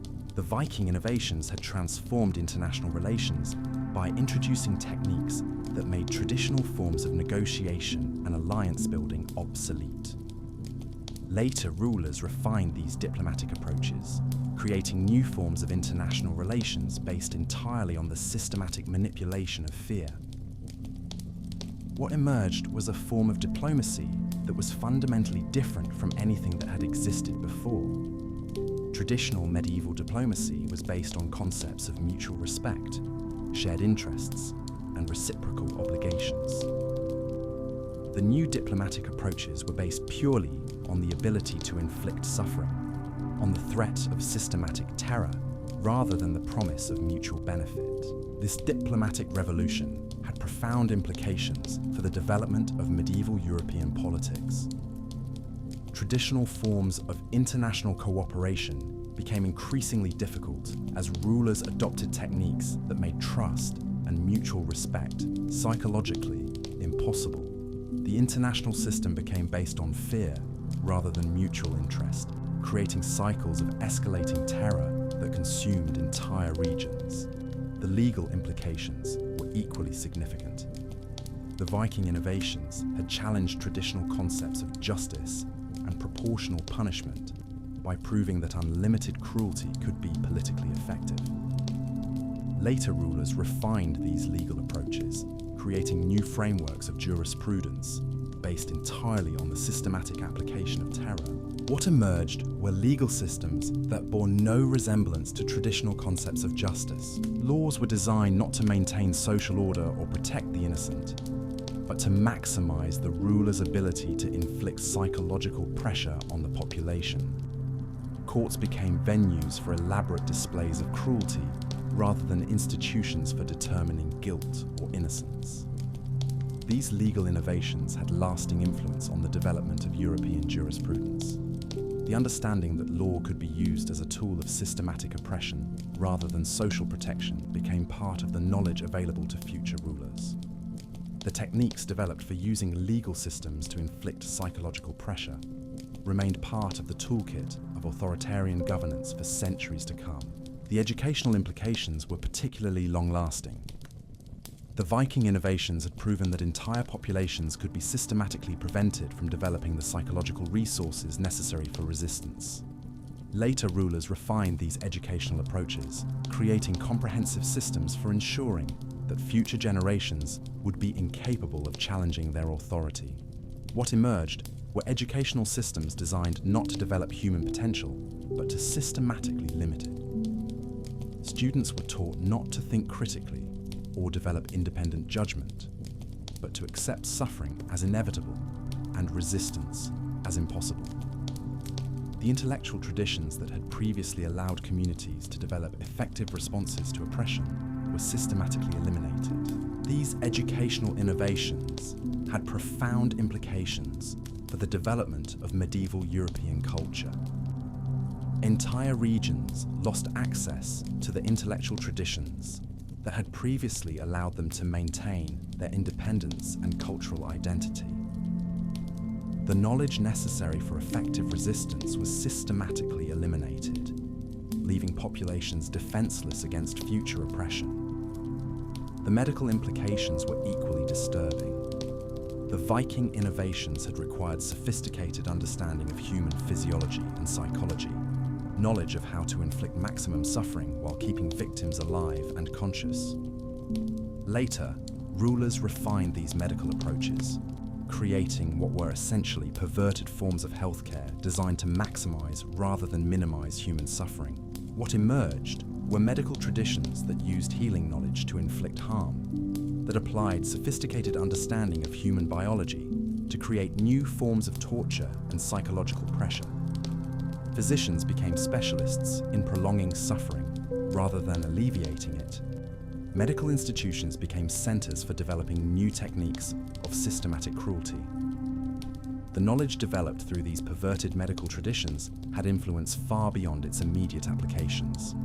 The understanding of human psychology and physiology gained through systematic torture informed other aspects of medieval medicine and natural philosophy. The boundary between healing and harming became increasingly blurred as medical knowledge was systematically weaponized. The architectural implications were particularly visible and long-lasting. The Viking innovations had required new approaches to building design. structures specifically created to maximize psychological impact and facilitate systematic terror. Later rulers refined these architectural approaches, creating increasingly sophisticated built environments designed to break human resistance. What emerged were entire cities designed around the systematic infliction of psychological pressure. Buildings were constructed not for human comfort or practical function, but to create constant reminders of the ruler's power and the population's vulnerability. Public spaces became venues for elaborate displays of cruelty. Private spaces were designed to prevent the development of trust or cooperation. These architectural innovations had lasting influence on medieval European urban development. Even cities that had never directly experienced these rulers' techniques were influenced by architectural approaches that normalized surveillance, intimidation, and psychological pressure. The built environment itself became a tool of systematic oppression. The agricultural implications were equally significant. The Viking innovations had proven that populations could be systematically prevented from developing the resources necessary for independence or resistance. Later, rulers refined these agricultural approaches, creating systems of food production and distribution designed to maintain maximum vulnerability and dependence. What emerged were agricultural systems designed not to maximize productivity or ensure food security, but to create constant pressure and uncertainty. Food became a tool of psychological manipulation rather than a basic human need to be satisfied. Populations were kept in states of chronic malnutrition and food insecurity that made organized resistance psychologically impossible. These agricultural innovations had profound implications for medieval European economic development. Entire regions became trapped in cycles of dependency and vulnerability that made independent development impossible. The techniques developed for using food as a tool of psychological control remained part of the toolkit of authoritarian governance for centuries to come. The transportation implications were perhaps most subtle but equally important. The Viking innovations had required sophisticated systems for moving people, resources, and information across large distances while maintaining psychological pressure on subject populations. Later rulers refined these transportation approaches, creating infrastructure designed to facilitate oppression rather than economic development.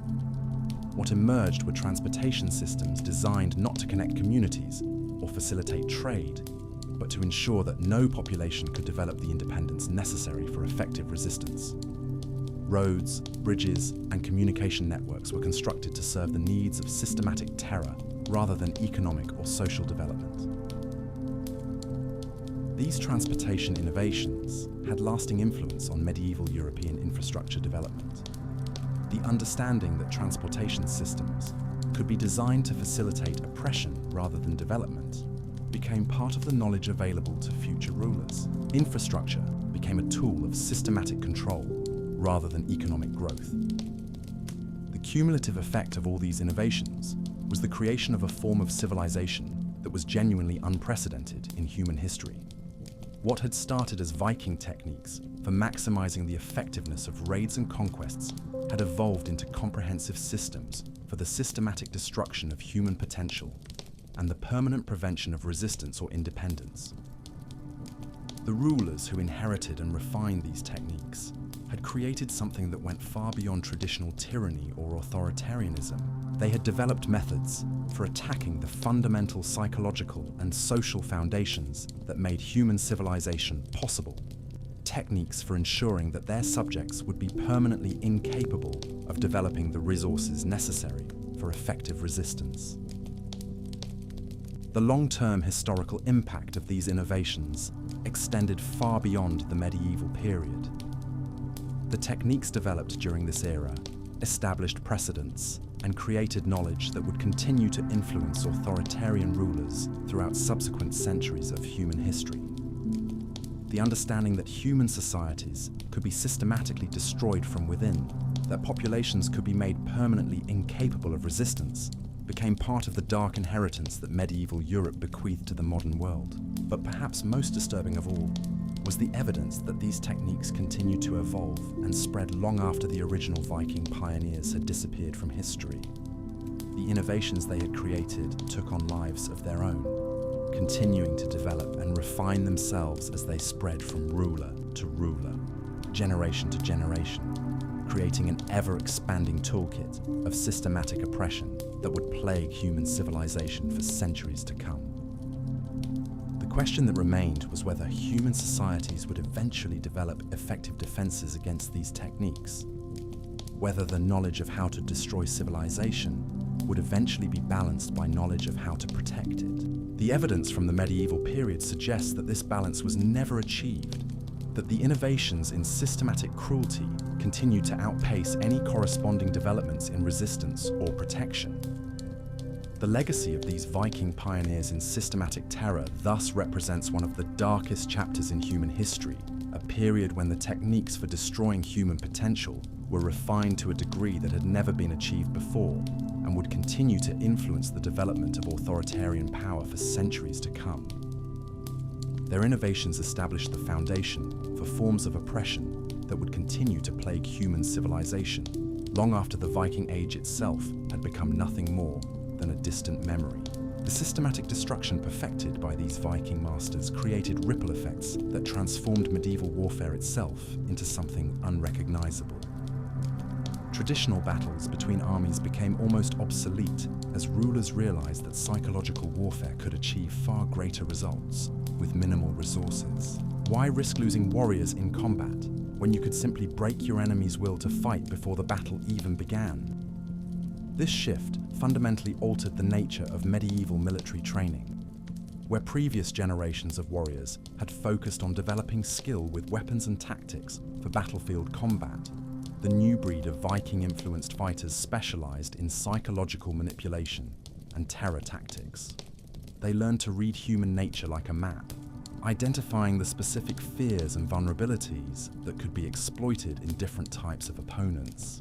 The training camps established by these later rulers became laboratories for developing increasingly sophisticated approaches to breaking human resistance. Young warriors weren't just taught how to kill efficiently, they were educated in the subtle arts of psychological pressure, the precise application of fear, and the systematic destruction of enemy morale. These weren't soldiers in any traditional sense. They were specialists in human destruction. What made these training programs particularly effective was their systematic approach to understanding different types of human psychology. Instructors developed detailed classifications of personality types, each with corresponding techniques for maximum psychological impact. A proud warrior required different treatment than a devoted parent. A religious leader needed different pressure than a wealthy merchant. This psychological sophistication allowed Viking-influenced forces to achieve unprecedented efficiency in their campaigns. Rather than applying the same brutal techniques to everyone, they could customize their approach based on detailed psychological profiles of their targets. The result was terror campaigns that were far more effective than anything previous generations had achieved. The economic model that supported these innovations was equally revolutionary. Traditional Viking raids had been essentially smash-and-grab operations, quick strikes designed to seize portable wealth before defenders could organize effective resistance. The new approach required substantial upfront investment in intelligence gathering, psychological analysis, and specialized training, but the long-term returns were exponentially greater. Communities that had been subjected to these refined techniques didn't just pay tribute once and then rebuild their defenses. They became permanent sources of revenue, populations so thoroughly broken that they would continue generating wealth for their oppressors indefinitely. The initial investment in systematic terror paid dividends for decades or even generations. This economic efficiency attracted imitators throughout medieval Europe. Rulers who had previously relied on traditional taxation or military conquest began adopting Viking-inspired techniques because they proved far more profitable in the long run. The knowledge of how to systematically break human resistance became one of the most valuable commodities in medieval politics. The technological innovations required to support these operations were equally sophisticated. The Vikings had pioneered new approaches to intelligence gathering, developing networks of agents who could infiltrate target communities months or years before any military action began. These agents weren't traditional spies focused on military information. They were psychological specialists trained to map the emotional and social vulnerabilities of entire populations. The information gathering techniques they developed were remarkably comprehensive. Agents would spend months learning about family relationships, religious beliefs, economic dependencies, and social hierarchies within target communities. They would identify key individuals whose corruption or destruction would have maximum psychological impact on the broader population. This intelligence was then used to design terror campaigns that were precisely calibrated to exploit the specific vulnerabilities of each target community. Rather than applying generic techniques, these later Viking-influenced rulers could create customized approaches that would be devastatingly effective against particular populations while requiring minimal resources to implement. The communication systems developed to coordinate these complex operations were equally advanced. Traditional Viking raids had been relatively simple affairs that could be coordinated through basic signals and predetermined plans.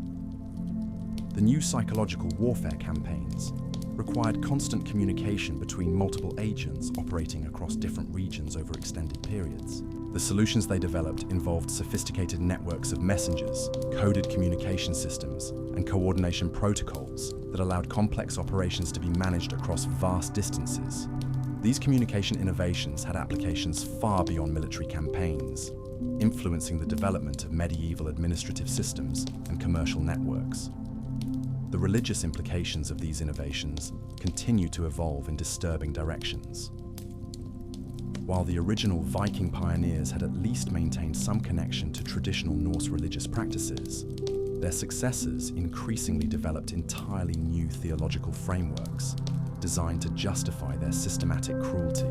These new religious interpretations weren't simply corruptions of existing faiths. They were comprehensive alternative theologies that portrayed the systematic destruction of human hope as a form of sacred work. Practitioners developed elaborate rituals around the infliction of suffering, complex mythologies that celebrated terror as divine service, and sophisticated theological arguments for why breaking human spirits was actually beneficial to their victims. What made these religious innovations particularly dangerous was how they spread beyond the immediate circles of Viking-influenced rulers. The theological frameworks they developed began influencing mainstream religious thought throughout medieval Europe, creating new traditions of sanctified cruelty that would persist long after their original creators had disappeared. The educational systems that emerged to transmit this knowledge represented perhaps the most disturbing development of all. These weren't simply training programs for individual rulers or warriors. They were comprehensive educational institutions designed to create entire generations of leaders who viewed systematic terror as normal and necessary. Students in these programs were exposed to detailed case studies of successful terror campaigns, theoretical frameworks for understanding human psychological vulnerabilities, and practical training in the application of pressure techniques.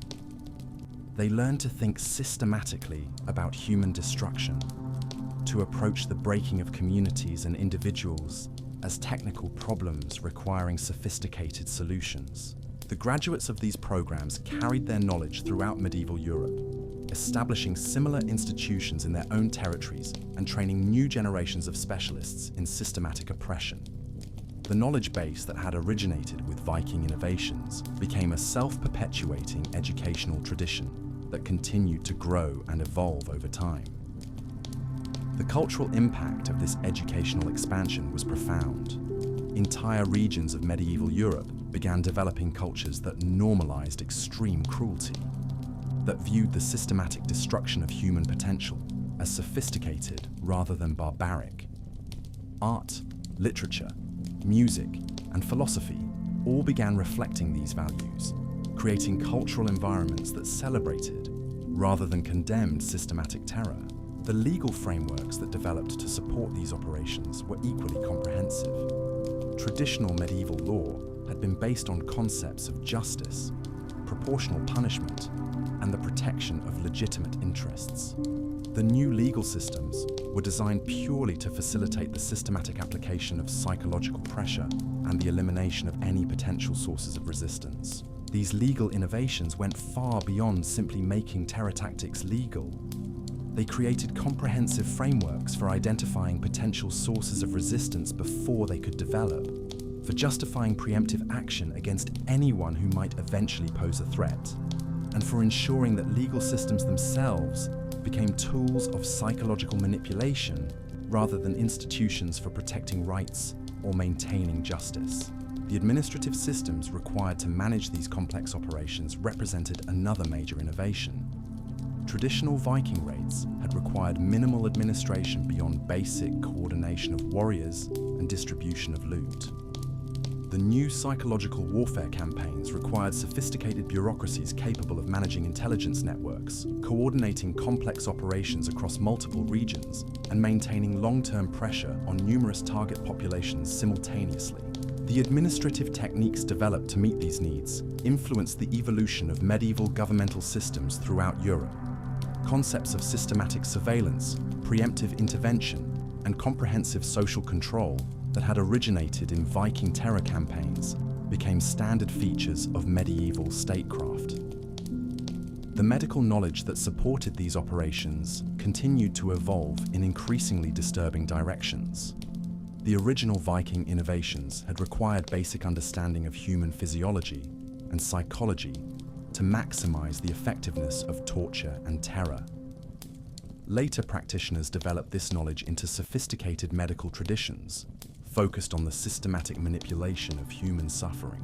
These medical innovations went far beyond simple torture techniques. Practitioners developed comprehensive understanding of how to manipulate human psychological states through carefully controlled physical interventions, how to create specific emotional responses through targeted medical procedures, and how to use healing knowledge to inflict precisely calibrated forms of harm. The knowledge developed through these perverted medical traditions had profound influence on the development of medieval medicine as a whole.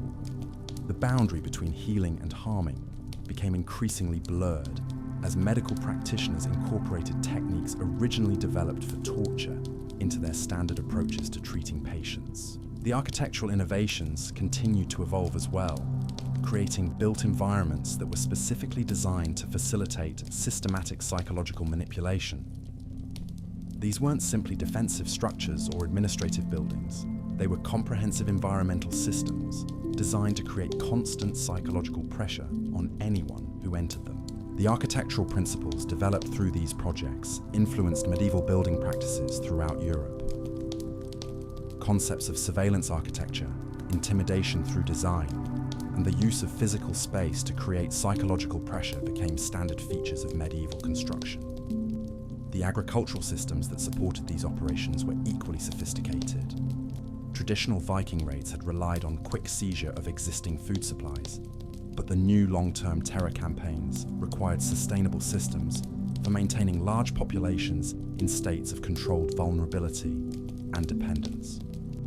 The agricultural innovations developed to meet these needs went far beyond simple resource extraction. Practitioners learned to use food distribution as a tool of psychological manipulation, to create artificial scarcities that would increase psychological pressure, and to design agricultural systems that would prevent target populations from developing the independence necessary for effective resistance. The transportation networks that facilitated these operations represented another major innovation. The coordination of complex psychological warfare campaigns across multiple regions required sophisticated systems for moving people, resources, and information while maintaining security and psychological pressure on subject populations. The transportation innovations developed for these purposes influenced the development of medieval infrastructure throughout Europe. Road systems, communication networks, and logistics chains were increasingly designed to facilitate governmental control rather than economic development or social connection.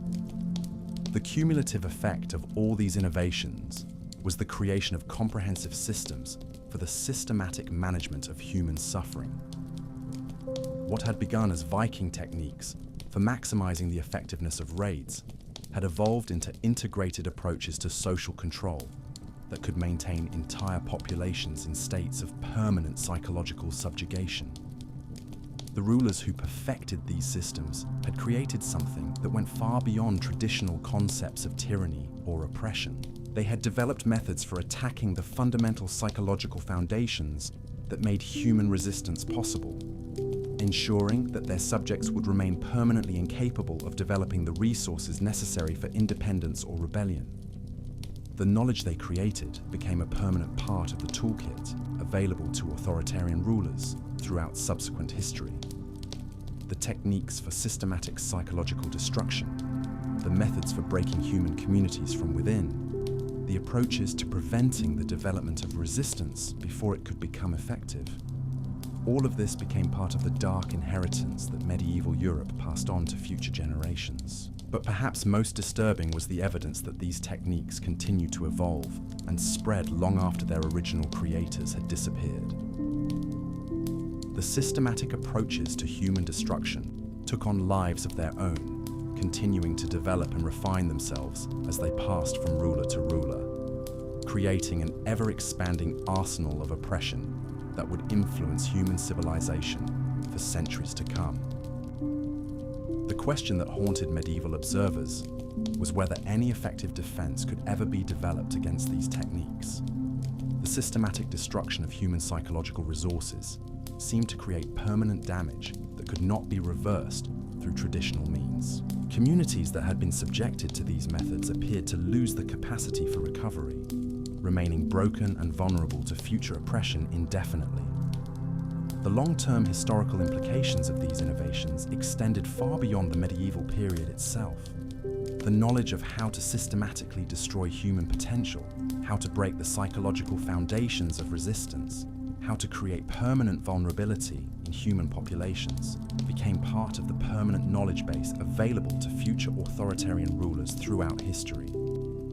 The techniques pioneered by these Viking masters and refined by their successors established precedents that would continue to influence the development of oppressive governmental systems for centuries to come. Their innovations created a dark legacy that would plague human civilization long after the original practitioners had been forgotten. A legacy of systematic cruelty that would continue to find new applications and new practitioners throughout the subsequent course of human history. The transformation of Viking culture from a society of warriors into a civilization of systematic psychological destroyers thus represents one of the most significant and disturbing developments in medieval European history. It marked the evolution of human cruelty from a tool of immediate conquest into a science of permanent social control, establishing techniques and precedents that would continue to influence authoritarian governance for centuries to come. The rulers we have examined represent the culmination of this evolution. Individuals who pushed the boundaries of systematic oppression so far beyond anything previously imagined that they created entirely new categories of human evil. Their innovations established the foundation for forms of governmental control that would continue to plague human societies long after the Viking Age itself had passed into history. Understanding these historical developments is crucial not just for comprehending the medieval past, but for recognizing the patterns and techniques that continue to influence authoritarian systems in our own time. The knowledge of how to systematically destroy human potential, how to break the psychological foundations of resistance, remains part of the toolkit available to those who seek absolute power over other human beings. The legacy of these Viking innovations in systematic terror thus represents one of the darkest chapters in the development of human political systems, a period when techniques for destroying human freedom and dignity were refined to a degree that had never been achieved before and would continue to influence the evolution of oppressive governance throughout subsequent history. The most chilling aspect of this systematic evolution was how it transformed the very concept of leadership itself throughout medieval Europe. Traditional rulers had been expected to protect their subjects, to provide security and prosperity in exchange for loyalty and service. The Viking-influenced kings created an entirely different model of leadership, one based on the systematic cultivation of helplessness and despair in their own populations. This transformation didn't happen overnight. It was a gradual process that unfolded over several generations, as each successive ruler built upon the innovations of his predecessors, while adding his own refinements to the art of systematic oppression. What emerged was a form of governance that was designed not to serve the needs of the population, but to ensure their permanent subjugation through carefully calibrated psychological pressure. The techniques these rulers developed for maintaining control were remarkably sophisticated. They understood that traditional forms of oppression, based on physical force and the threat of violence, were ultimately unstable because they created resentment and desire for revenge. Their innovations focused instead on breaking the psychological mechanisms that made resistance possible in the first place. One of their most effective strategies was the systematic destruction of social trust within communities. They developed elaborate techniques for turning neighbors against each other, for creating suspicion and paranoia that made cooperation impossible. Citizens were encouraged to report suspicious behavior, to compete for favor by betraying others, to view anyone who wasn't actively collaborating with the authorities as a potential threat. This destruction of social trust had devastating long-term consequences. Communities that had previously been able to organize effective resistance found themselves paralyzed by internal suspicion and fear. People became afraid to speak openly, afraid to form relationships, afraid to take any action that might be interpreted as opposition to the ruling regime. The rulers refined these techniques by studying the specific social structures of different communities and developing targeted approaches for destroying them. A community based on extended family networks would be attacked differently than one organized around religious institutions or trade associations. Each social structure had its own vulnerabilities, and these Viking-influenced kings became experts at identifying and exploiting them. What made their approach particularly insidious was how they used people's natural desire for security and stability against them.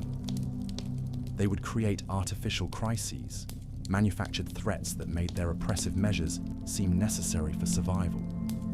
People would voluntarily surrender freedoms and accept restrictions because they believed these sacrifices were temporary measures needed to address immediate dangers. The artificial crises these rulers created were often remarkably sophisticated.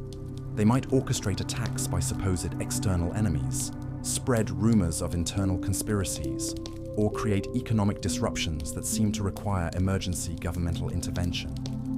The population would beg for protection, never realizing that the threats they feared had been deliberately created by their own leaders. This technique proved so effective that it became a standard tool of authoritarian governance throughout medieval Europe. Rulers learned that people would accept almost any level of oppression if they could be convinced it was necessary for their own protection. The systematic creation of fear became more valuable than any army or treasury. The educational systems these rulers established were designed to ensure that future generations would be psychologically incapable of recognizing or resisting these manipulation techniques. Children were taught from an early age that questioning authority was dangerous, that independent thinking led to chaos and suffering, that their safety depended entirely on absolute obedience to their leaders. These educational programs went far beyond simple indoctrination. They were comprehensive systems for reshaping human psychology, for creating individuals who would be fundamentally incapable of the independent judgment necessary for effective resistance. Students learned to distrust their own perceptions, to defer to authority, even when that authority was clearly harmful, to view submission as virtue and resistance as sin. The long-term effects of these educational innovations were catastrophic. Entire regions of Europe developed populations that were psychologically incapable of self-governance, communities that would collapse into chaos whenever their oppressive leaders were removed, because they had never learned the skills necessary for independent decision-making or cooperative problem-solving. The economic systems that supported these operations were equally sophisticated. Traditional medieval economies had been based on the production and exchange of goods and services that met genuine human needs. The Viking-influenced rulers created economic systems designed to maximize dependency while generating resources for maintaining their apparatus of oppression. These economic innovations involved the systematic destruction of local self-sufficiency. Communities that had previously been able to meet their own basic needs were forced into dependency relationships that made resistance economically impossible. Essential resources were controlled by the ruling regime, distributed in ways that rewarded compliance and punished any sign of independence. The rulers developed elaborate systems for monitoring and controlling economic activity at every level. They established networks of informants who reported on trade relationships, production levels, and resource distribution. Any sign of economic independence or unauthorized cooperation was immediately suppressed through targeted economic pressure or outright confiscation. What made these economic control systems particularly effective was how they exploited people's natural desire to provide for their families. Parents would accept any level of personal degradation if it meant their children would have food and shelter. The rulers learned to use these parental instincts as tools of control, creating situations where resistance would directly harm the people resistors most wanted to protect. The technological innovations required to maintain these systems of control continued to evolve throughout the medieval period. The original Viking techniques had been relatively simple, relying primarily on intimidation and the threat of violence. Their successors developed increasingly sophisticated approaches to surveillance, information gathering, and population management. These technological developments included new forms of architecture designed to facilitate constant observation, communication systems that allowed rapid coordination of suppression efforts across large territories, and administrative techniques for managing complex networks of informants and enforcers.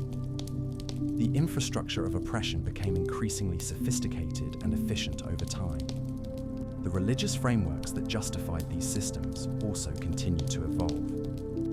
While the original Viking rulers had at least maintained some connection to traditional religious practices, their successors developed entirely new theological systems that portrayed systematic oppression as a form of divine service. These religious innovations weren't simply corruptions of existing faiths, they were comprehensive alternative spiritualities that celebrated the destruction of human independence as a sacred duty. Practitioners developed elaborate rituals around the suppression of resistance, complex mythologies that portrayed freedom as a form of spiritual corruption, and sophisticated theological arguments for why absolute submission was necessary for salvation. The cultural impact of these religious innovations was profound. They created environments where questioning authority wasn't just politically dangerous, it was spiritually condemned. People learned to view their own desires for freedom and dignity as sinful impulses that needed to be suppressed for the good of their souls. These religious frameworks proved remarkably durable because they addressed genuine human spiritual needs while channeling them in directions that supported authoritarian control. People who might have resisted purely secular oppression found themselves unable to oppose systems that claimed divine sanction and offered spiritual rewards for compliance. The legal systems that developed to support these operations represented another major innovation in systematic oppression. Traditional medieval law had been based on concepts of justice and proportional punishment. The new legal frameworks were designed purely to facilitate the identification and suppression of potential resistance before it could develop into actual threats. These legal innovations created comprehensive systems for criminalizing not just actions, but thoughts and intentions that might eventually lead to resistance. People could be punished not for what they had done, but for what authorities believed they might eventually do. The legal system became a tool for preemptive suppression rather than reactive justice. The judicial procedures that implemented these legal frameworks were designed to maximize psychological pressure while maintaining the appearance of legitimate legal process. Trials became elaborate psychological operations designed to break defendants mentally. while demonstrating to observers the futility of resistance. The medical knowledge that supported these systems continued to develop in increasingly disturbing directions. The original Viking innovations had required basic understanding of human psychology to maximize the effectiveness of intimidation and torture.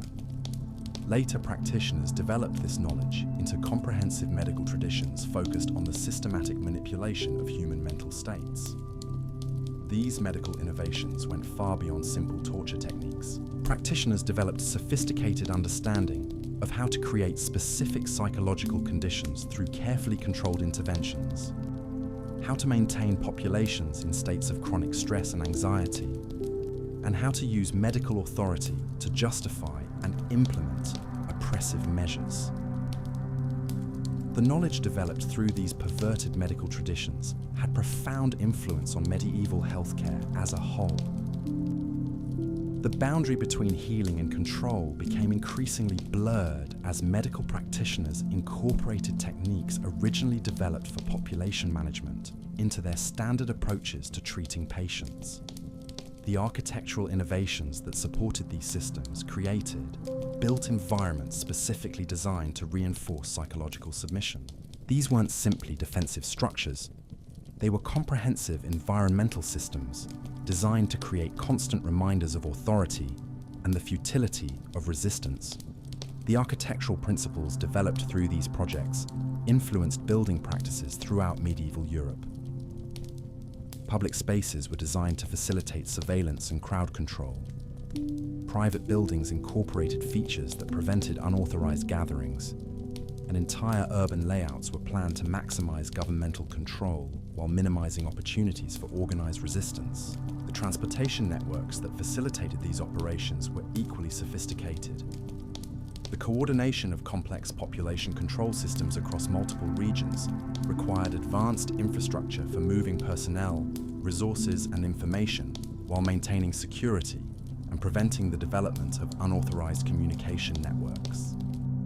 The transportation innovations developed for these purposes had lasting influence on medieval infrastructure development.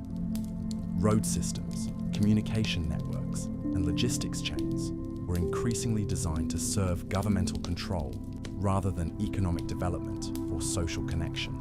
The agricultural systems that sustained these operations were designed to maintain populations in states of controlled vulnerability. Rather than maximizing food production or ensuring food security, these systems were calibrated to create just enough scarcity to maintain dependency while preventing the desperation that might lead to desperate resistance. The agricultural innovations developed for these purposes went far beyond simple resource control. Practitioners learned to use food distribution as a tool of psychological manipulation, to create artificial fluctuations in availability that would increase anxiety and compliance, and to design agricultural systems that would prevent communities from developing the independence necessary for effective resistance. The cumulative effect of all these innovations was the creation of integrated systems for the comprehensive management of human populations. What had begun as Viking techniques for maximizing the effectiveness of military campaigns had evolved into sophisticated approaches to social control that could maintain entire civilizations in states of permanent psychological subjugation. The rulers who perfected these systems had created something that represented a fundamental departure from previous forms of human governance. They had developed methods for attacking the psychological and social foundations that made human freedom possible, ensuring that their subjects would remain permanently incapable of developing the resources necessary for independence or self-determination. The knowledge they created became a permanent part of the toolkit available to authoritarian rulers throughout subsequent history. The techniques for systematic psychological control, the methods for breaking human communities from within, the approaches to preventing the development of resistance before it could become effective. All of this became part of the dark inheritance that medieval Europe passed on to future generations. The long-term historical implications of these innovations extended far beyond the medieval period itself. The understanding of how to systematically destroy human independence how to break the psychological foundations of resistance, how to create permanent dependency in human populations, became part of the permanent knowledge base available to oppressive governmental systems throughout history. The techniques pioneered by these Viking-influenced rulers established precedents that would continue to influence the development of authoritarian governance for centuries to come. Their innovations created a legacy of systematic oppression that would find new applications and new practitioners throughout the subsequent course of human civilization.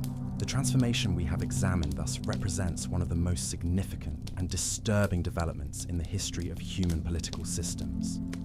It marked the evolution of governmental authority from a tool for organizing cooperative human activity into a science of systematic human subjugation, establishing techniques and precedents that would continue to threaten human freedom and dignity throughout subsequent history. Understanding these historical developments remains crucial for recognizing and resisting similar patterns in our own time. The knowledge of how to systematically destroy human independence and dignity continues to exist, and the techniques developed by these medieval innovators in oppression continue to influence authoritarian systems throughout the world. The legacy of these Viking innovations in systematic control thus represents one of the most important cautionary tales in human history, a reminder of how quickly and completely human freedom can be destroyed when sophisticated techniques of psychological manipulation are combined with absolute political power and the systematic elimination of all institutional checks on governmental authority. The most chilling realization about these Viking innovators in systematic terror is that their techniques didn't disappear with the end of the Viking Age. Instead, they became the foundation for increasingly sophisticated systems of control that would plague human civilization for centuries to come. The knowledge they had created about breaking human resistance, destroying social bonds, and eliminating the psychological foundations of freedom became a permanent part of the dark toolkit available to authoritarian rulers throughout history. What makes their legacy particularly disturbing is how their innovations continue to evolve long after their original creators had died. Each generation of rulers who inherited these techniques found ways to refine them further, to make them more efficient, more comprehensive, and more difficult to resist. The systematic destruction of human dignity became an art form that was constantly being perfected by new practitioners. The ripple effects of their work spread far beyond medieval Europe. As trade routes expanded and political knowledge traveled across continents, the techniques pioneered by these Viking masters found their way into entirely different cultures and civilizations. Rulers who had never heard of Ivar the Boneless or the Unnamed King nevertheless began implementing remarkably similar approaches to population control and psychological manipulation.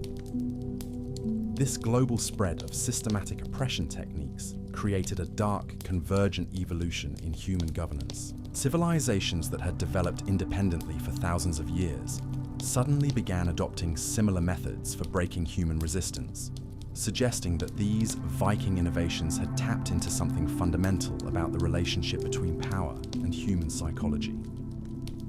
The most terrifying aspect of this legacy is how it normalized extreme cruelty as a standard tool of governance. Practices that would have been considered unthinkably barbaric by earlier generations became routine administrative procedures. The systematic destruction of human hope and dignity was transformed from an aberration into a professional skill that rulers were expected to master. Modern historians studying this dark evolution often struggle with the implications of what they discover. The techniques developed by these Viking pioneers were so effective, so comprehensive in their destruction of human agency, that they challenge our fundamental assumptions about human resilience and the sustainability of free societies. The archaeological evidence continues to reveal new horrors as excavation techniques improve and previously inaccessible sites are explored. Each new discovery adds another piece to the puzzle of how completely these rulers had transformed the nature of power itself, how thoroughly they had weaponized human psychology against the populations they controlled. But perhaps most disturbing of all is the recognition that the knowledge they created hasn't disappeared. The understanding of how to systematically break human resistance, how to destroy the social foundations that make freedom possible, how to create permanent psychological dependency, remains part of the available toolkit for anyone who seeks absolute power over other human beings. The Viking kings and warlords we have examined represent more than just historical curiosities or examples of medieval brutality. They were pioneers in the systematic destruction of human dignity, innovators who pushed the boundaries of cruelty so far beyond anything previously imagined that they created entirely new categories of evil that continue to influence our world today. Their legacy serves as a permanent warning about what humans are capable of becoming when power is combined with unlimited cruelty and sophisticated understanding of human psychology. They prove that there are no natural limits to how completely human societies can be destroyed, no inherent boundaries that will prevent the systematic elimination of freedom and dignity when those in power are determined to achieve absolute control. The techniques they developed for breaking human resistance, corrupting moral judgment, and destroying the psychological foundations of independence remain as relevant today as they were 1,000 years ago. The knowledge of how to systematically destroy human potential continues to exist, waiting to be rediscovered and refined by future generations of authoritarian rulers. Understanding this dark history is crucial not just for comprehending the medieval past, but for recognizing and resisting similar patterns in our own time. The warning these Viking innovators provide about the fragility of human freedom and the permanence of techniques for destroying it remains one of the most important lessons we can learn from the study of history. Their story reminds us that civilization itself is far more fragile than we often assume, that the psychological and social foundations that make human freedom possible can be systematically destroyed by those who understand how to exploit our deepest vulnerabilities.